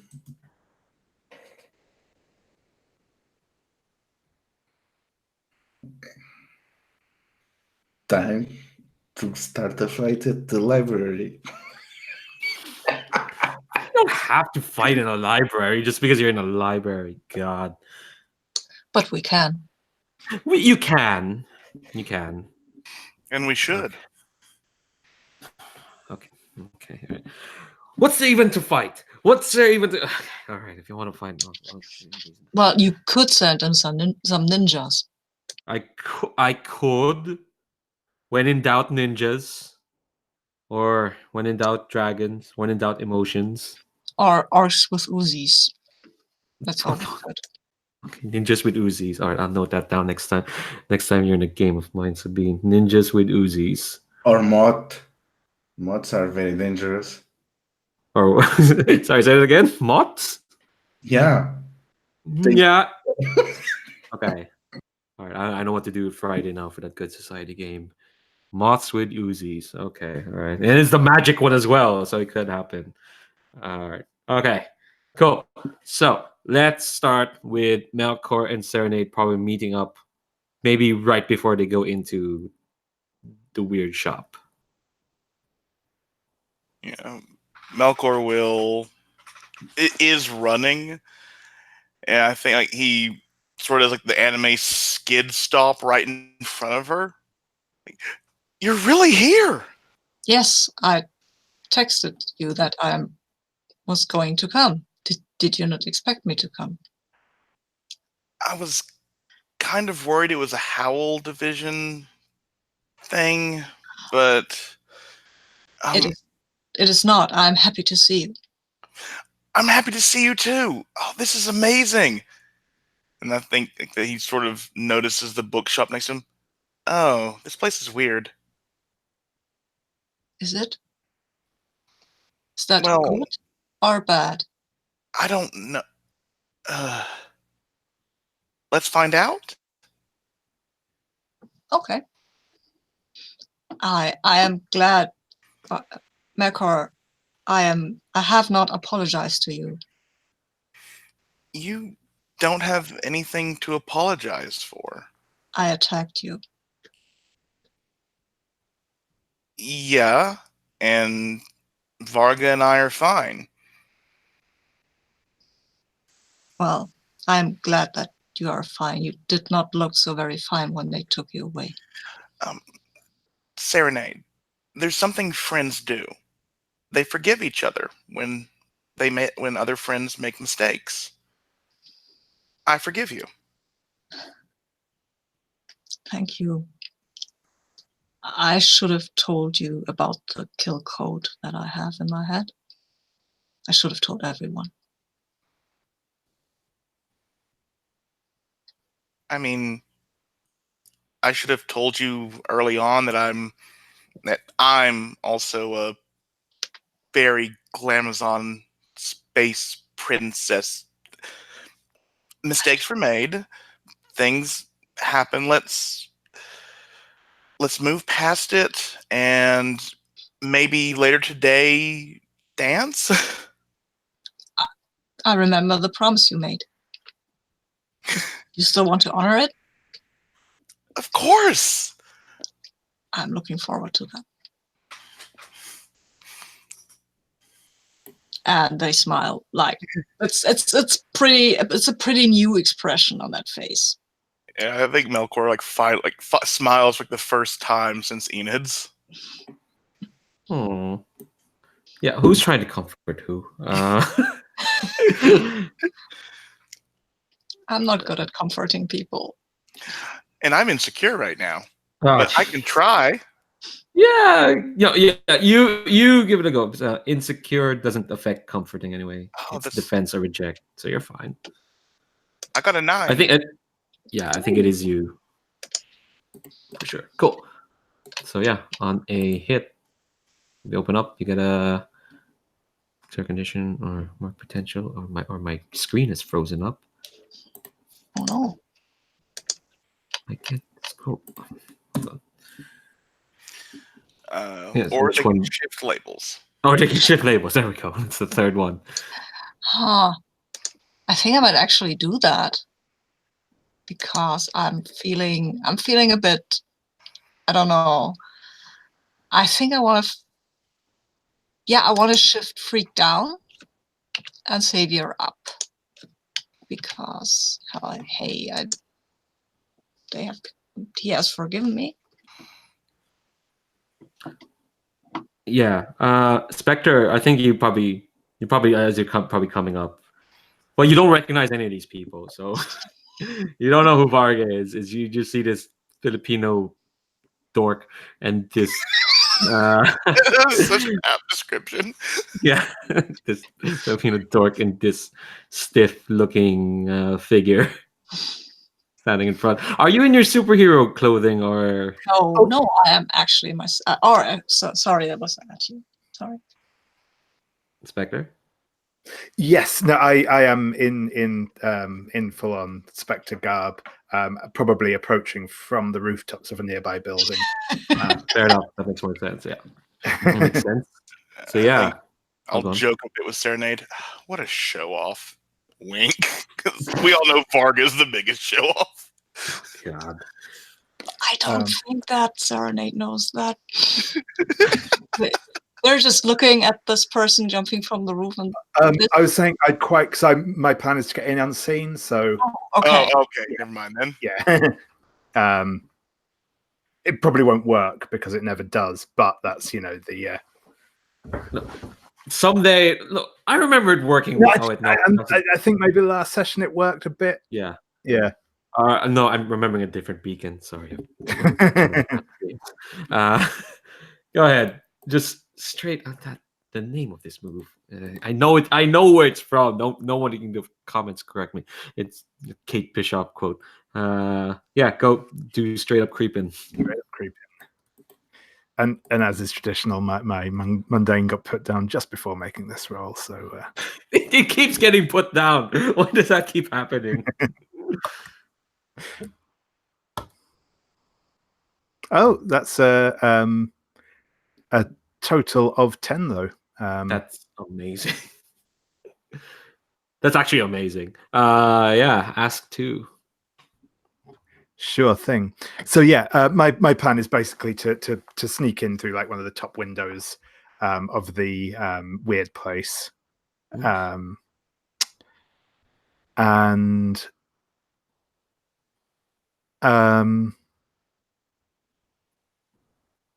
Yeah, which one of those questions are you asking? so I think who or what here is not what they seem.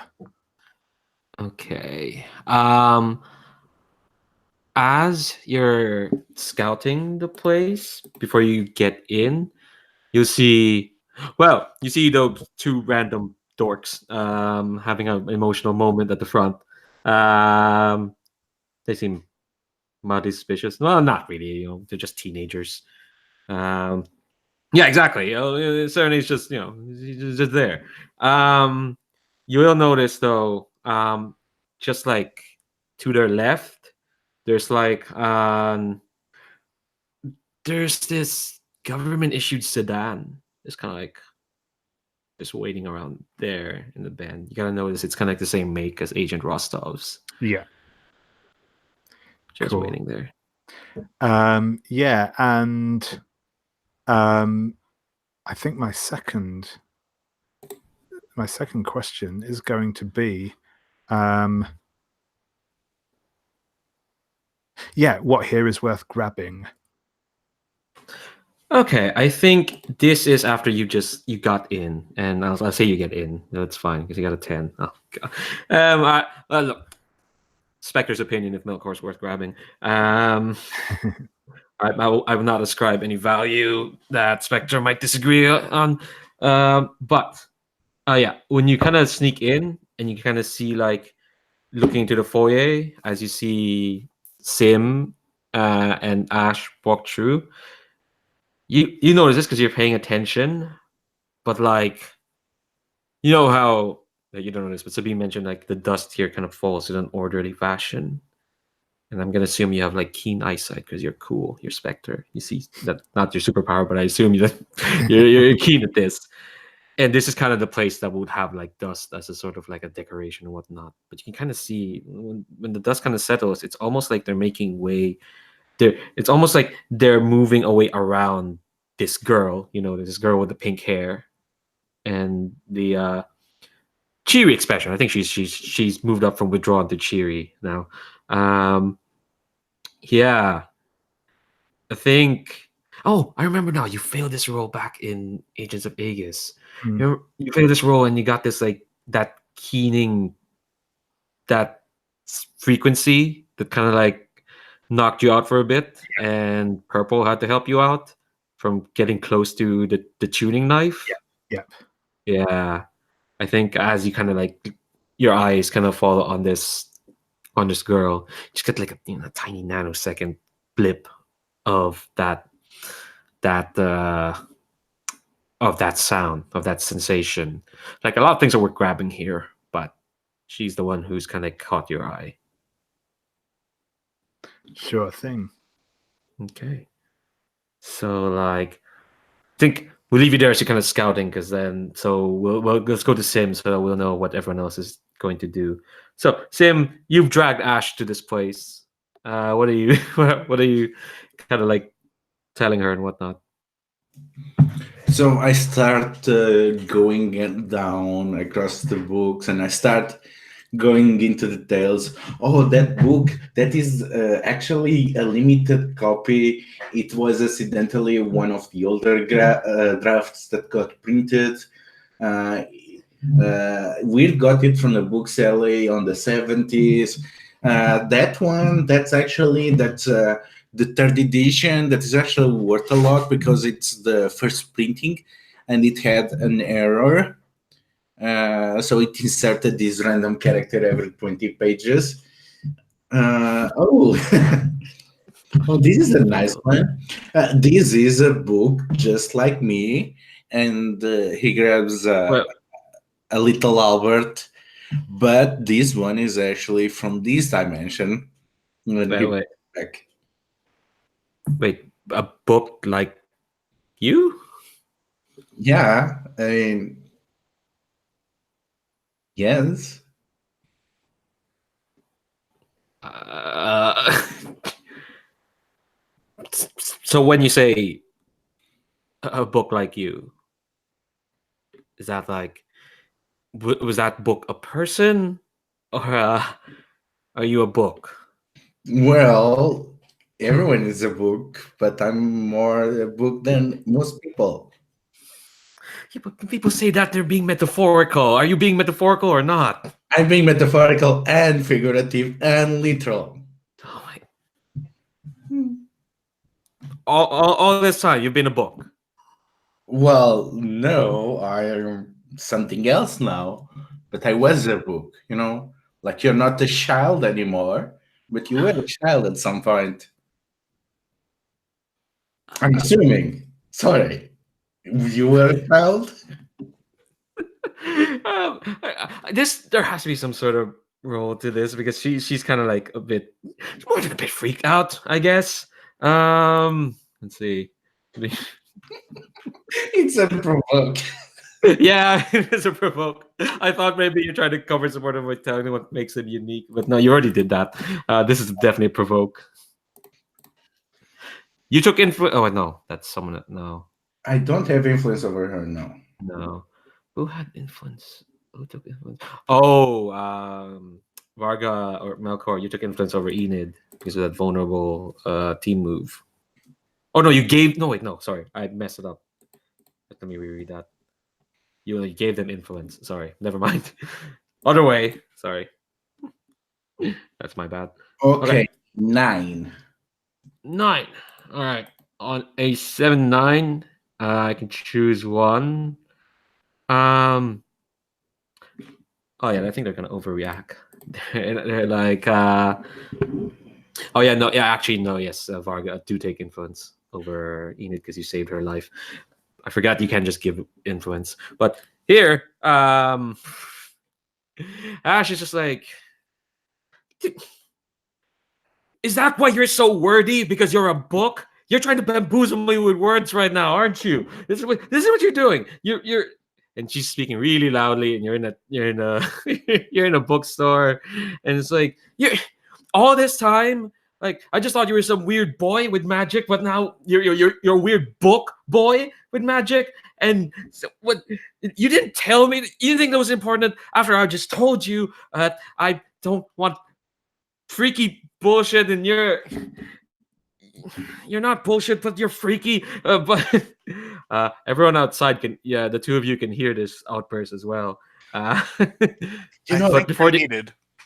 oh, oh before yeah before the Stim can counteract, before the two of you can step in.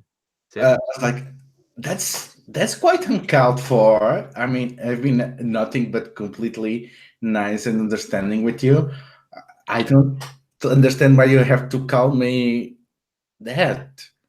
No, that's the worst part. You're so nice and just so been very good to me and just being very cool.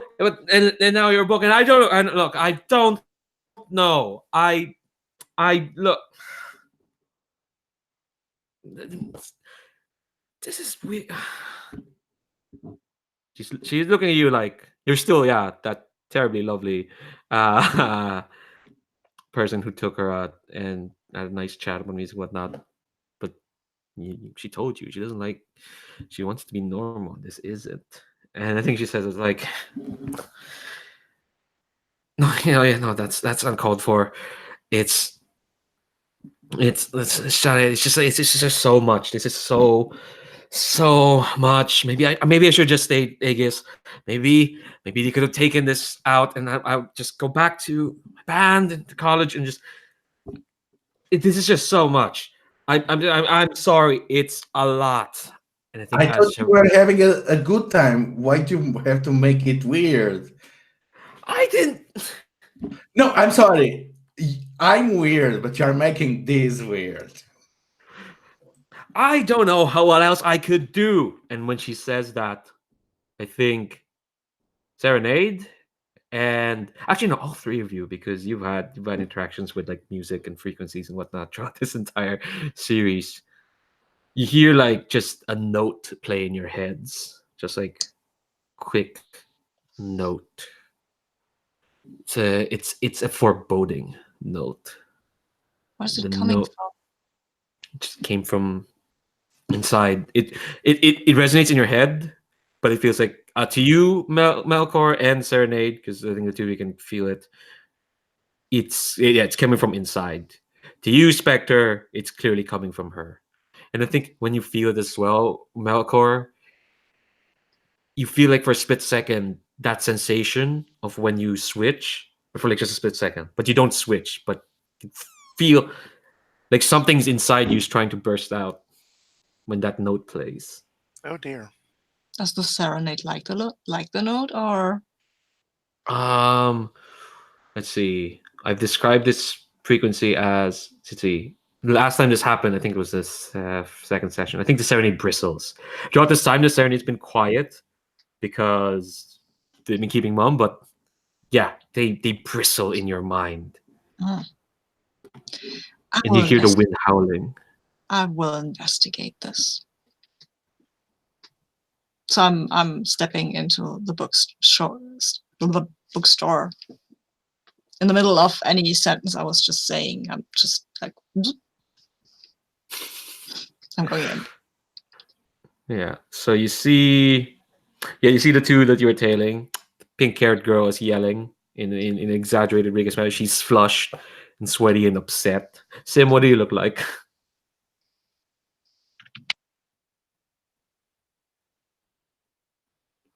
Sim.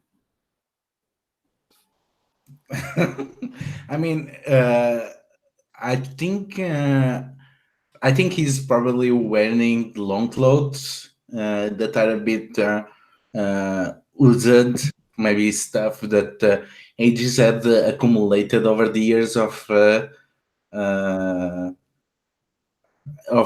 different teenage superheroes that they drafted.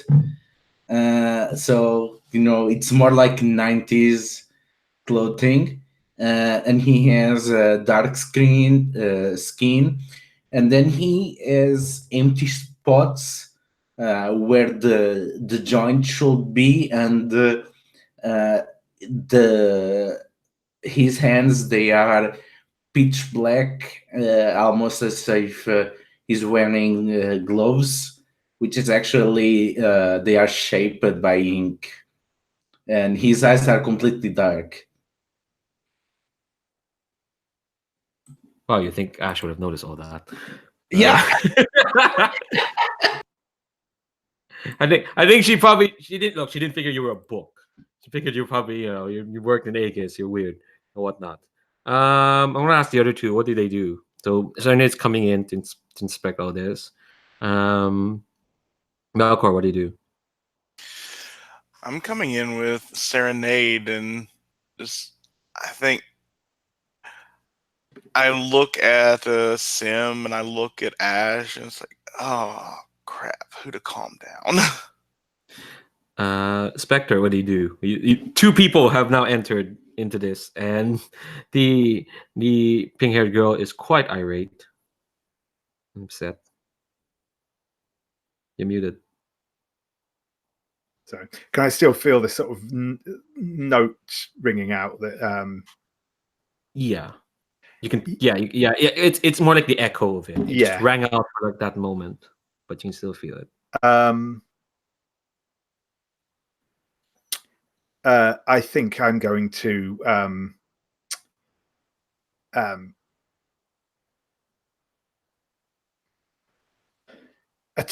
going to sort of attempt to get into the room quietly, and then basically leap on her whilst yelling at everyone else to get back. Oh God! Wow. Okay. All right. Just can I stand in defense of her just because if somebody's jumping out and I have instincts?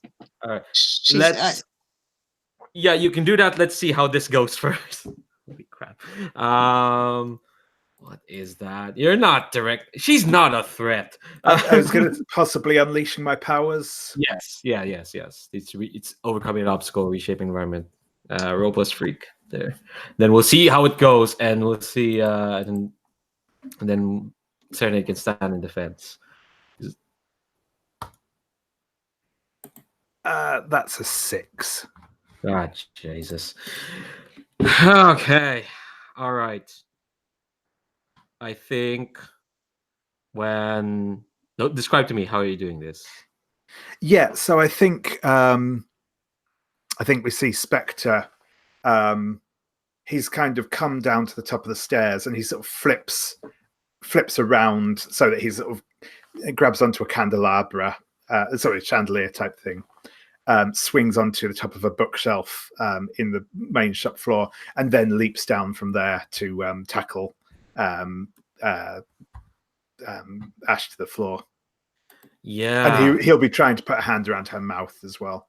And the thing is, yeah. So I think that's how he sees the maneuver working in his head, anyway. Yeah. You know what? You'll get there. You'll get to your hand over her mouth, and everyone else can. You've just jumped in, hand over her mouth. Everyone can see this. Her eyes are wide open. What do you say, Spectre, to these other three? I'll say, "Get back! She's dangerous. The music." And suddenly, that music explodes in your head, and it explodes in a way that actually knock you away from her. Take a powerful blow.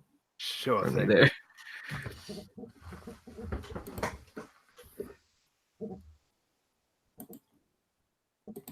I swear, if the four of you somehow end up giving her a super villain origin story, I'm gonna come to your houses and beat you all up. That is an 8. Oh dear. So on the 7 to 9, you choose one. Lash out verbally, provoke a teammate to forward action, or take advantage of inflicted condition. Give ground, your opposition gets an opportunity, or you struggle past the pain. Mark 2 conditions. I mean, certainly from what you said, I think that I give her an opportunity. That seems the most.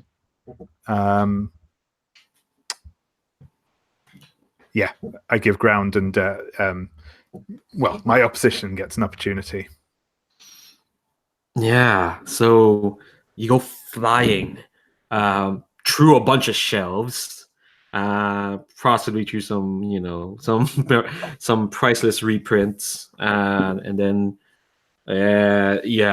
just smack through, and the three of you see Ash is looking at all of you, and yeah, her eyes are glowing, which is always fun. And when she speaks, it's like it's it's like this is a weird analogy, but it's like if you go into like a waveform and you delete out all the pops and all the scratchiness and like even the background noise. When she speaks, it's transcended. It sounds perfect. But she's still a teenage girl. Well, no, young adult actually. Put her around young adultish. But when she speaks, it's like, what the fuck is this? Who? What? And she looks at you, Sim. Are you a part of this? I have no idea how these people are. Let me make do on my previous promise. And I cast silence just as I say the last session that I will do if she ever needed. Oh, on her. Yes. Okay. Yeah, you did. Yes. Wait, did you promise her this or did you promise Loki this? I promised this to. I actually promised this to her, not to Loki, if I recall correctly. Okay, cool. Unleash your powers for this. Okay, time to freak out. Yeah. 13. Oh, nice. It's for the moment, yes. You when she speaks again, her eyes are still glowing, and all of you can probably feel like a wellspring of power suddenly kind of rising within her. But yes, when she tries to speak, no sound comes out. She looks confused, afraid, kind of gapes at her throat, and then looks at you, Sim, and again, it's a wellspring of emotion. She doesn't know what to think because this was promised, and then she kind of like just looks at all of you confusingly, like someone tell her what's going on. Okay, look, it'll be fine. We're not all perfect. Just try and calm down. We can clean up here, have a nice conversation. You speak wonderfully, by the way. But we don't mean you any harm. We don't mean you any harm, and we'll keep harm from coming to you. I promise. I'm sorry, but who are even you people? You are making me stress, much less her. Please introduce yourselves. I thought me and Sim knew each other. Did we? Yeah, Or did you know Varga? No, Sim knows. Only Spectre doesn't know that Melcor's Varga. I thought. Oh gods, no! I know what I have to do. And it's like, oh, excuse me. I don't. This may make things weirder. Please don't make things weirder. It's making her very uncomfortable. Then don't worry. I'm from Aegis. Everything will be fine. Just let's clean up some books. Yes, and the moment you say that, Sim recalls what Loki said, that they could not trust anyone for niggas, and he puts himself in front of her. Please stay away. I don't think I can do that. We don't want anything from niggas now. Thank you. I'm afraid I'm going to ask you to leave.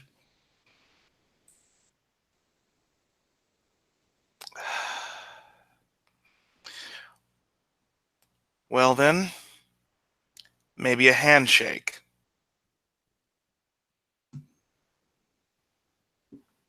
And Sim raises an eyebrow, a bit confused. It's what seals deals. Do you want to provoke Sim doing this? Oh, is that superior? Yes. Yeah, I will try and provoke Sim. You have influence over him, so he must know who yes. you are. Yeah, I know. Hmm. Nope, that is a 4. Oh boy. 8.5. Christ. Serenade, what are you doing while this is happening? I think I will try to resonate with the sound that was in the room, because it exploded a bit out of her, and now she's silent. That's weird. She doesn't look like she likes that. So let's see if I can use my implant to resonate with her and try to get everything under control, because I'm very good at control. Okay. I think before you get to that, I have to. Oh, here's what happens. I still have an obligation from you, Melcor, that I've not cashed in from last session. So your phone starts to ring in the middle of all this. I will check it out. I think it's like, shake a hand. Crap phone. Wow.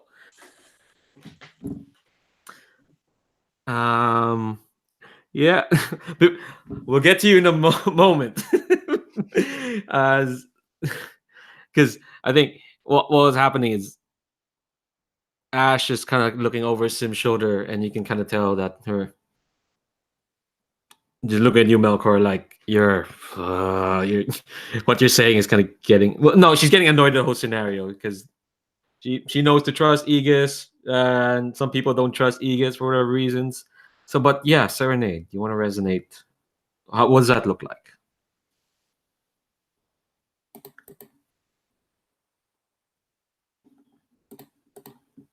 You're muted.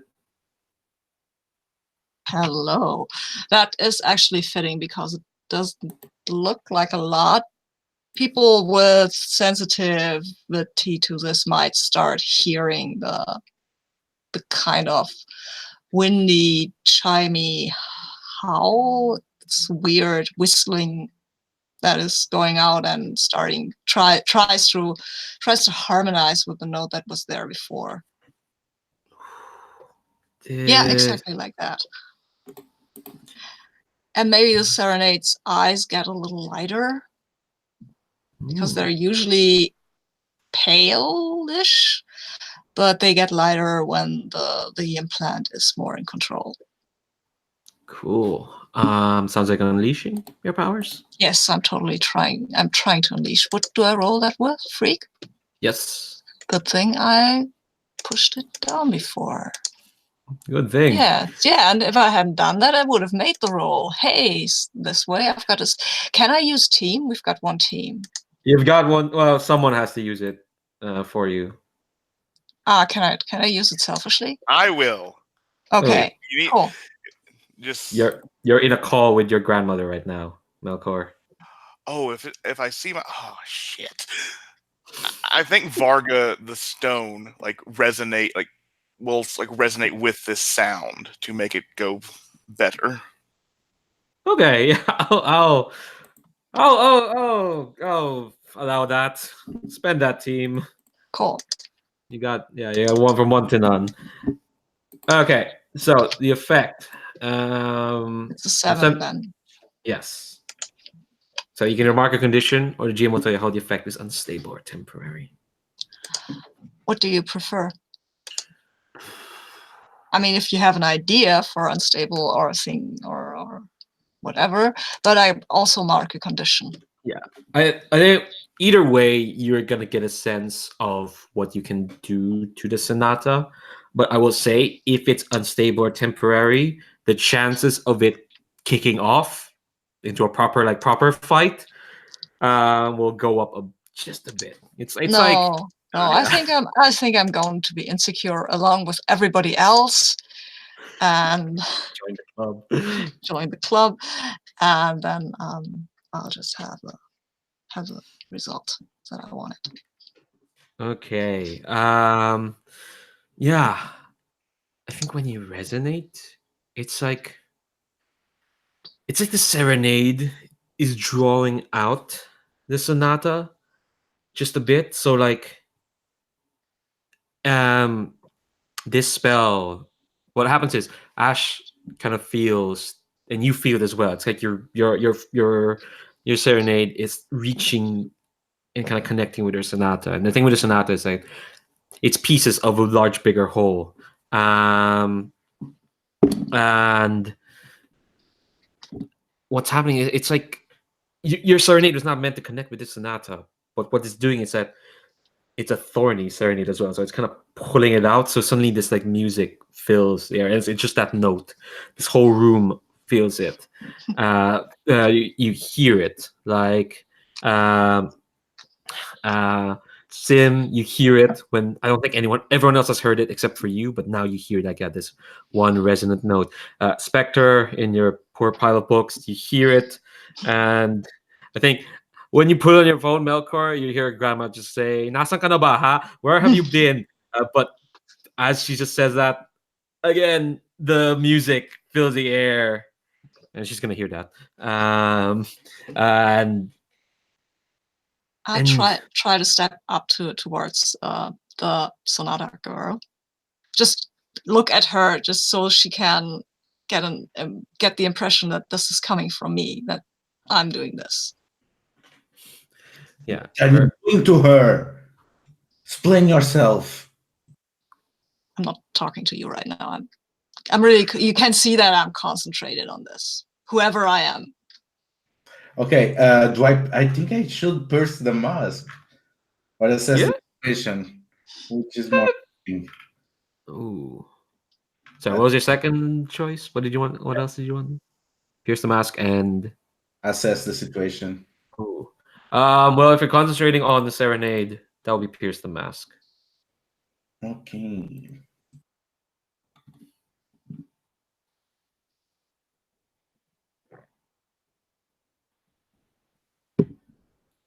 Mundane. Okay, somehow I got an 8. Whoa! Yes. Somehow. That I way. don't understand humans, but apparently I did.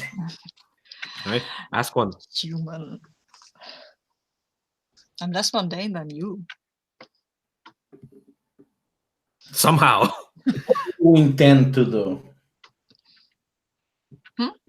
What do you intend to do? I intend to. At that moment, I'm just intending to try to calm her down because she's upset, obviously, and try to calm her down and whatever is in her down, and maybe get her to control it a little bit.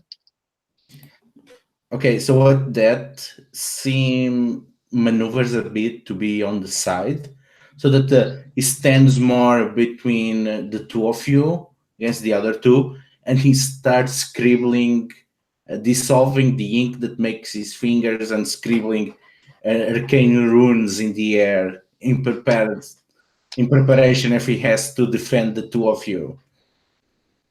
Yeah. I think what it actually looks like, yeah, as kind of everyone's kind of around these two folks. Ash is like, you can tell as well, her hair is kind of like starting to like float up a bit. Mine probably too. Yeah. That's floating. That's cool. Yeah. And again, I'm sorry, I just want to keep referencing the poor Spectre who's just over there. Probably like Ash kind of looks at you, and what you're doing kind of resonating with Sonata is actually like, I think it's actually broken Sim's spell a bit. And she says, "What do you want?" I want for you to get a bit of control.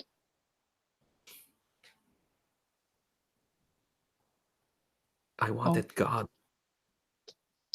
I want it gone so much. Can you do that? I cannot do that. I am sorry. What I have inside me, I cannot be rid of it, so I have no idea. I do not even know what is inside of you, but it will go easier if you control it, at least a little.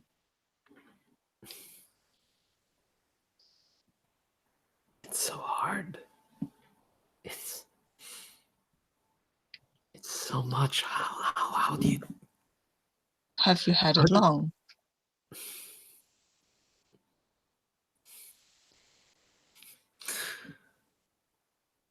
No, Mm. no, I haven't.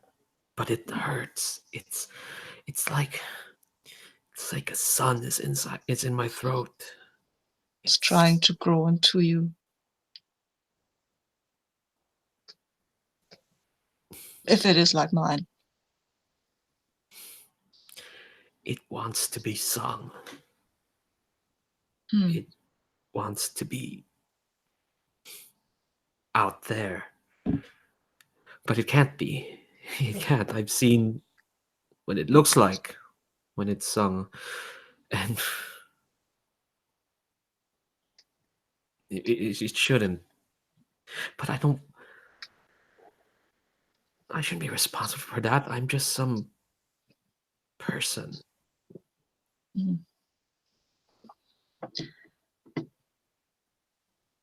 Well, I think there are people who might want to help you. I might want to help you. But please, you have to help us help you. Not that I don't want to make this contingent on a roll, but it sounds like you're trying to comfort and support her.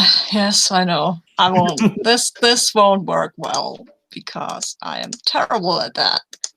Well, at Oh least wow! I rolled an 11. Ha! Wow, Ludo, what were you gonna say?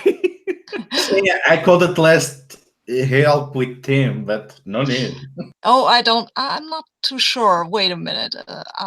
I'm Yeah. insecure because that means defend and reject. reject and defend. Okay, Yeah. so I'm just at 9, I guess. Right? Wow. Yeah. I'm I not can't use that team, maybe. No, that team's gone. Oh, teams. no. I'm sorry, I used it before. You only had one team at the start of this. But I'm at 9, so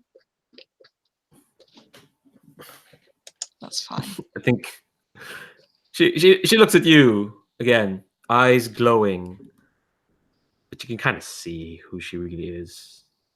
You know what she's going through. You know what's happened, and she asks, "Is that why you're here? To help?" I was told that I might have some understanding about your situation and might resonate. What I have might resonate with what you have. But I came really, if I'm telling the truth, I came to learn to dance.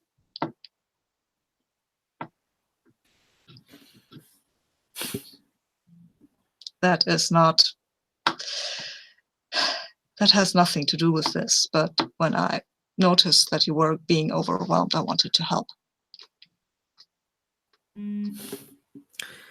I Your think phone is ringing again. yeah, that's just my phone.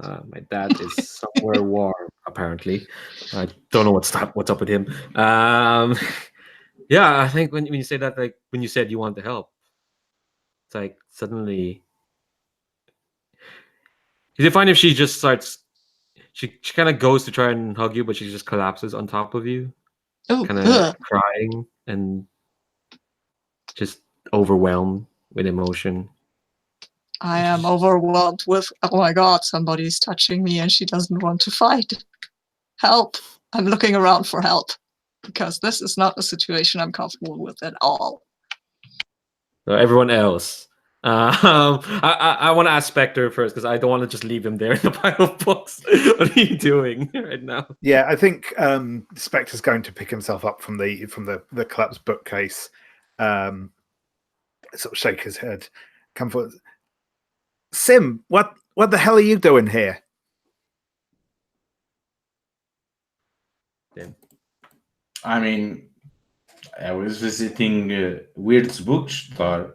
What are you doing here? I came here looking for. There's long story, but there's this knife's been stolen, and she's connected with it somehow. I have a very important question to you. What do you know about suits? I don't know what you mean. And the runes start to glowing. Lockett told me I cannot trust people and ages to protect us from the suits. I'm going to repeat it again. What do you know about the suits?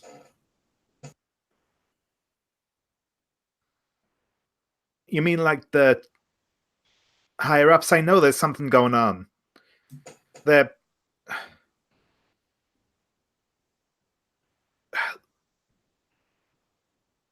what it is, I don't know, but I know they're doing something off the books, something bad. Sim dismisses the rune. Yes, that is exactly what I believe too. It's good to see someone that has exactly the same level of confusion than I have. Perhaps we can find out the truth together.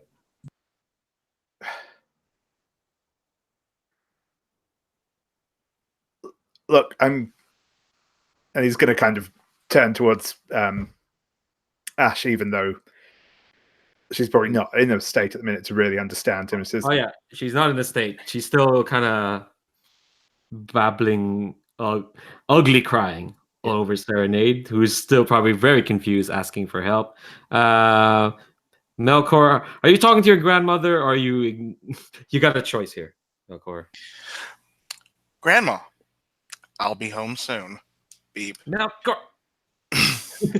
And I'll turn to Sim. You overblown, stupid, whiny appendix. Shut up. Serenade, you'll be fine. Oh, this is so fucking much right now. But, Spectre, you were very brave, bit stupid, bit brash. But everyone, can we just calm down? And he'll be walking over to try and take Ash from Serenade because she seems very uncomfortable. Please, please. look, it's. I don't know who the girl is, but that thing she did, it's. Well, I don't know exactly what it is, but it's not good. There's this whole dimensional thing, and I don't know the whole of it, but and she was here, and this is apparently where the knife was, or where it was going to be, or something. And look, sorry, I overreacted. That was, that wasn't cool, but I thought she was about to, the last time somebody pulled that sort of mojo, it was bad. People got hurt. Well, right now, we have a crying, distressed girl. And I think we all need to step back, think of our humanity or our binding, and just relax for once. I smell cocoa. Let's sit down and have a fucking conversation. Ugh. It's so hard to be a hero. And at that, Sim goes, huh. I'm surprised that that weird does not come out after the mess we made. And he just runs inside the bookstore, something feeling deeply wrong to him. Oh no, are the suits here too? Oh, your instincts are stupendous. Let me look at my conspiracy map. Let's see, 1, 2, 3, 4. Oh, that's a lot. Yeah. Let me look at my notes. Let's see the requirements for. Lovely stuff. Yeah, when you go into, what was it? Alabaster Study, is that it? You see, looks perfectly fine, and It looks, sorted and whatnot, but you see, like, there's a note, just like, I think it's a note to to you, like, probably expects probably around this time you probably show up here, and says that, like, as the kids say, saws, but urgent appointment with a Aegis agent. If you're looking for me busy at Aegis headquarters, look out for Agent Sunday if it's very important. Otherwise, help yourself to Coco and Pac-Man. Weird. We need to go. And he passes the note to the others. Agent Sunday is not a good person.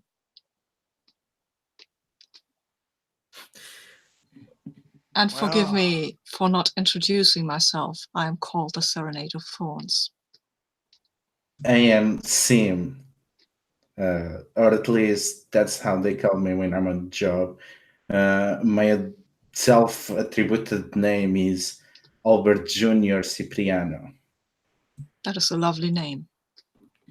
And I envy you. I'm I'm sorry, did you give it to yourself? I have to know. Yes, I choose my own name. You can do that. I think that's the only true name that you can get is the one that you know to be yours. Well, I'm sorry, sir, and I'm turned to Spectre. I interrupted you, which was impolite. no, Forgive me. that's okay. I'm Spectre. I'm well, doing the superhero thing with Aegis and all that. Well, Spectre, Serenade, I think we have to save my parent, I guess. I guess I'm not going home anytime soon. Varga rocks! And I will transform in front of everyone, because that's going to make everything better. Yeah, that's gonna make Ash feel much better. No, I don't think I think he's a bit too smart. But he's just like, "Hi, I'm Melcor." And I think the last thing he just looks at is maybe the last thing is like he looks at Spectre's like, "Weren't you supposed to be on a date right now?" How do you know that? And he'll hold out his hand. I'm your teammate, Varga. I should have told you earlier, but Oh, I would transform, but crying girl.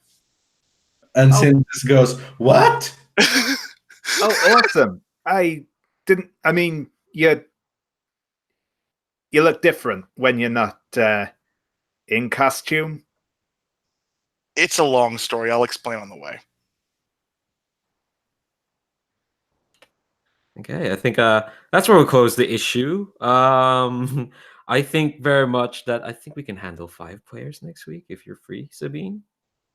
I guess I can. I guess I can be free. Yes. If not, we'll figure I out. would love to continue this. Okay.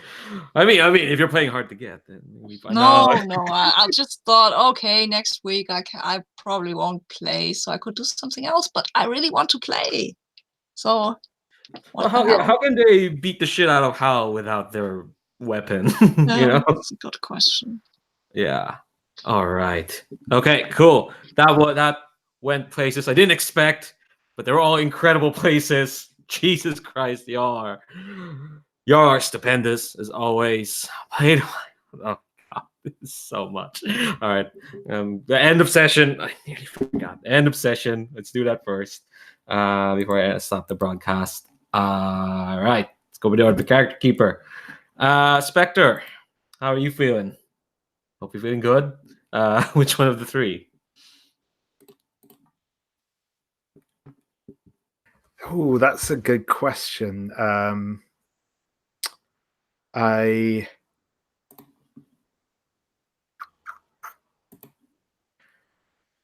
I was feeling more like maybe growing away from the team this session, but the Melcor like revealing Varga, or slash the other way around, at the end of that kind of made me feel more, that felt like a big thing. So I think maybe I'm actually growing closer to the team. Yeah, nothing like a last minute revelation. So yeah, I'll get to lessons when we get to Ludo. But yeah, are you giving influence to Varga? Yes, I will. Oh, yeah. So yeah, Varga gets to, because I believe Varga already has influence on me. So Okay. Push Freak down, push Mundane up. You tried.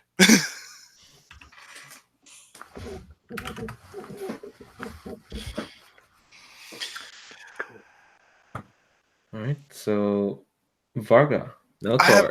one question. Did I count as revealing my identity to both Sim and Spectre? Yes. Okay, then I Well, level. definitely to Spectre. Then I level up. I'll tell you what I choose after this. And with Serenade back, I'm closer to the team. I'm clearing Insecure, and Serenade gets influence over me. Nice. I'm sure Serenade already had. Yeah. Don't I have that? You already had that. So you shift my labels. Yay, I shift your labels. Where do I shift your labels to? You're over there. Hey, I'm shifting your savior up because you, to me, are just a person that saves people, and maybe I don't know, maybe you're freaked down because I don't think you're freakish at all. You're just the most normal person I know, which maybe says something about the people I know, but Yeah. And just to let you know, Leandro, I'm taking a +1 to my. I'm going to rearrange my labels, and Viviana Sarah permanently loses influence over me. Wow. Oh, come on. Like, in fiction. Oh, wait. No, I think Loki told you all. Okay, never mind. Loki would have told you the scanning and the creepy stuff. Okay, that's fine. No more info. Yeah, Kathy Bates doesn't have any influence on you anymore. That's fine. Okay. So, Sim, before we get to which one, yeah, let's go to your lessons. I think never avoid a situation that would challenge you. You absolutely did not avoid any situation. This terribly challenging situation, especially with Ash and everyone else jumping in. Yeah, like you muted her as soon as she started embodying stuff. So yeah, you definitely embodied that. Shift one label up, one label down. I think I'm gonna lower my superior and increase my mundane. Cool. Did you cause a misunderstanding, collateral damage, or unintended consequences in the process? I don't think no. I think it went actually pretty well. It went pretty well. There was nearly a misunderstanding, but it went super well. Like you and Serenade actually talked like adults or talked to each other. The piercing the mask bit really helped there. That's actually the good follow-up. Because of that moment, I think that by itself is a grow closer to the team. And I think I give influence to Serenade because of how quickly we understood each other and started working together. So I give Serenade influence. and I haven't had that yet, so it's actually I can't shift labels. No, you just get it. And yeah. Yeah, cool. Because I think I've grown closer to the team as well. Because first of all, I met all of them, and then it was actually what made me really grow closer. I mean, I'm close to Varga, but with Sim, this little discussion about the name, because that's the thing for the Serenade. They don't have a name right now, and that was just so.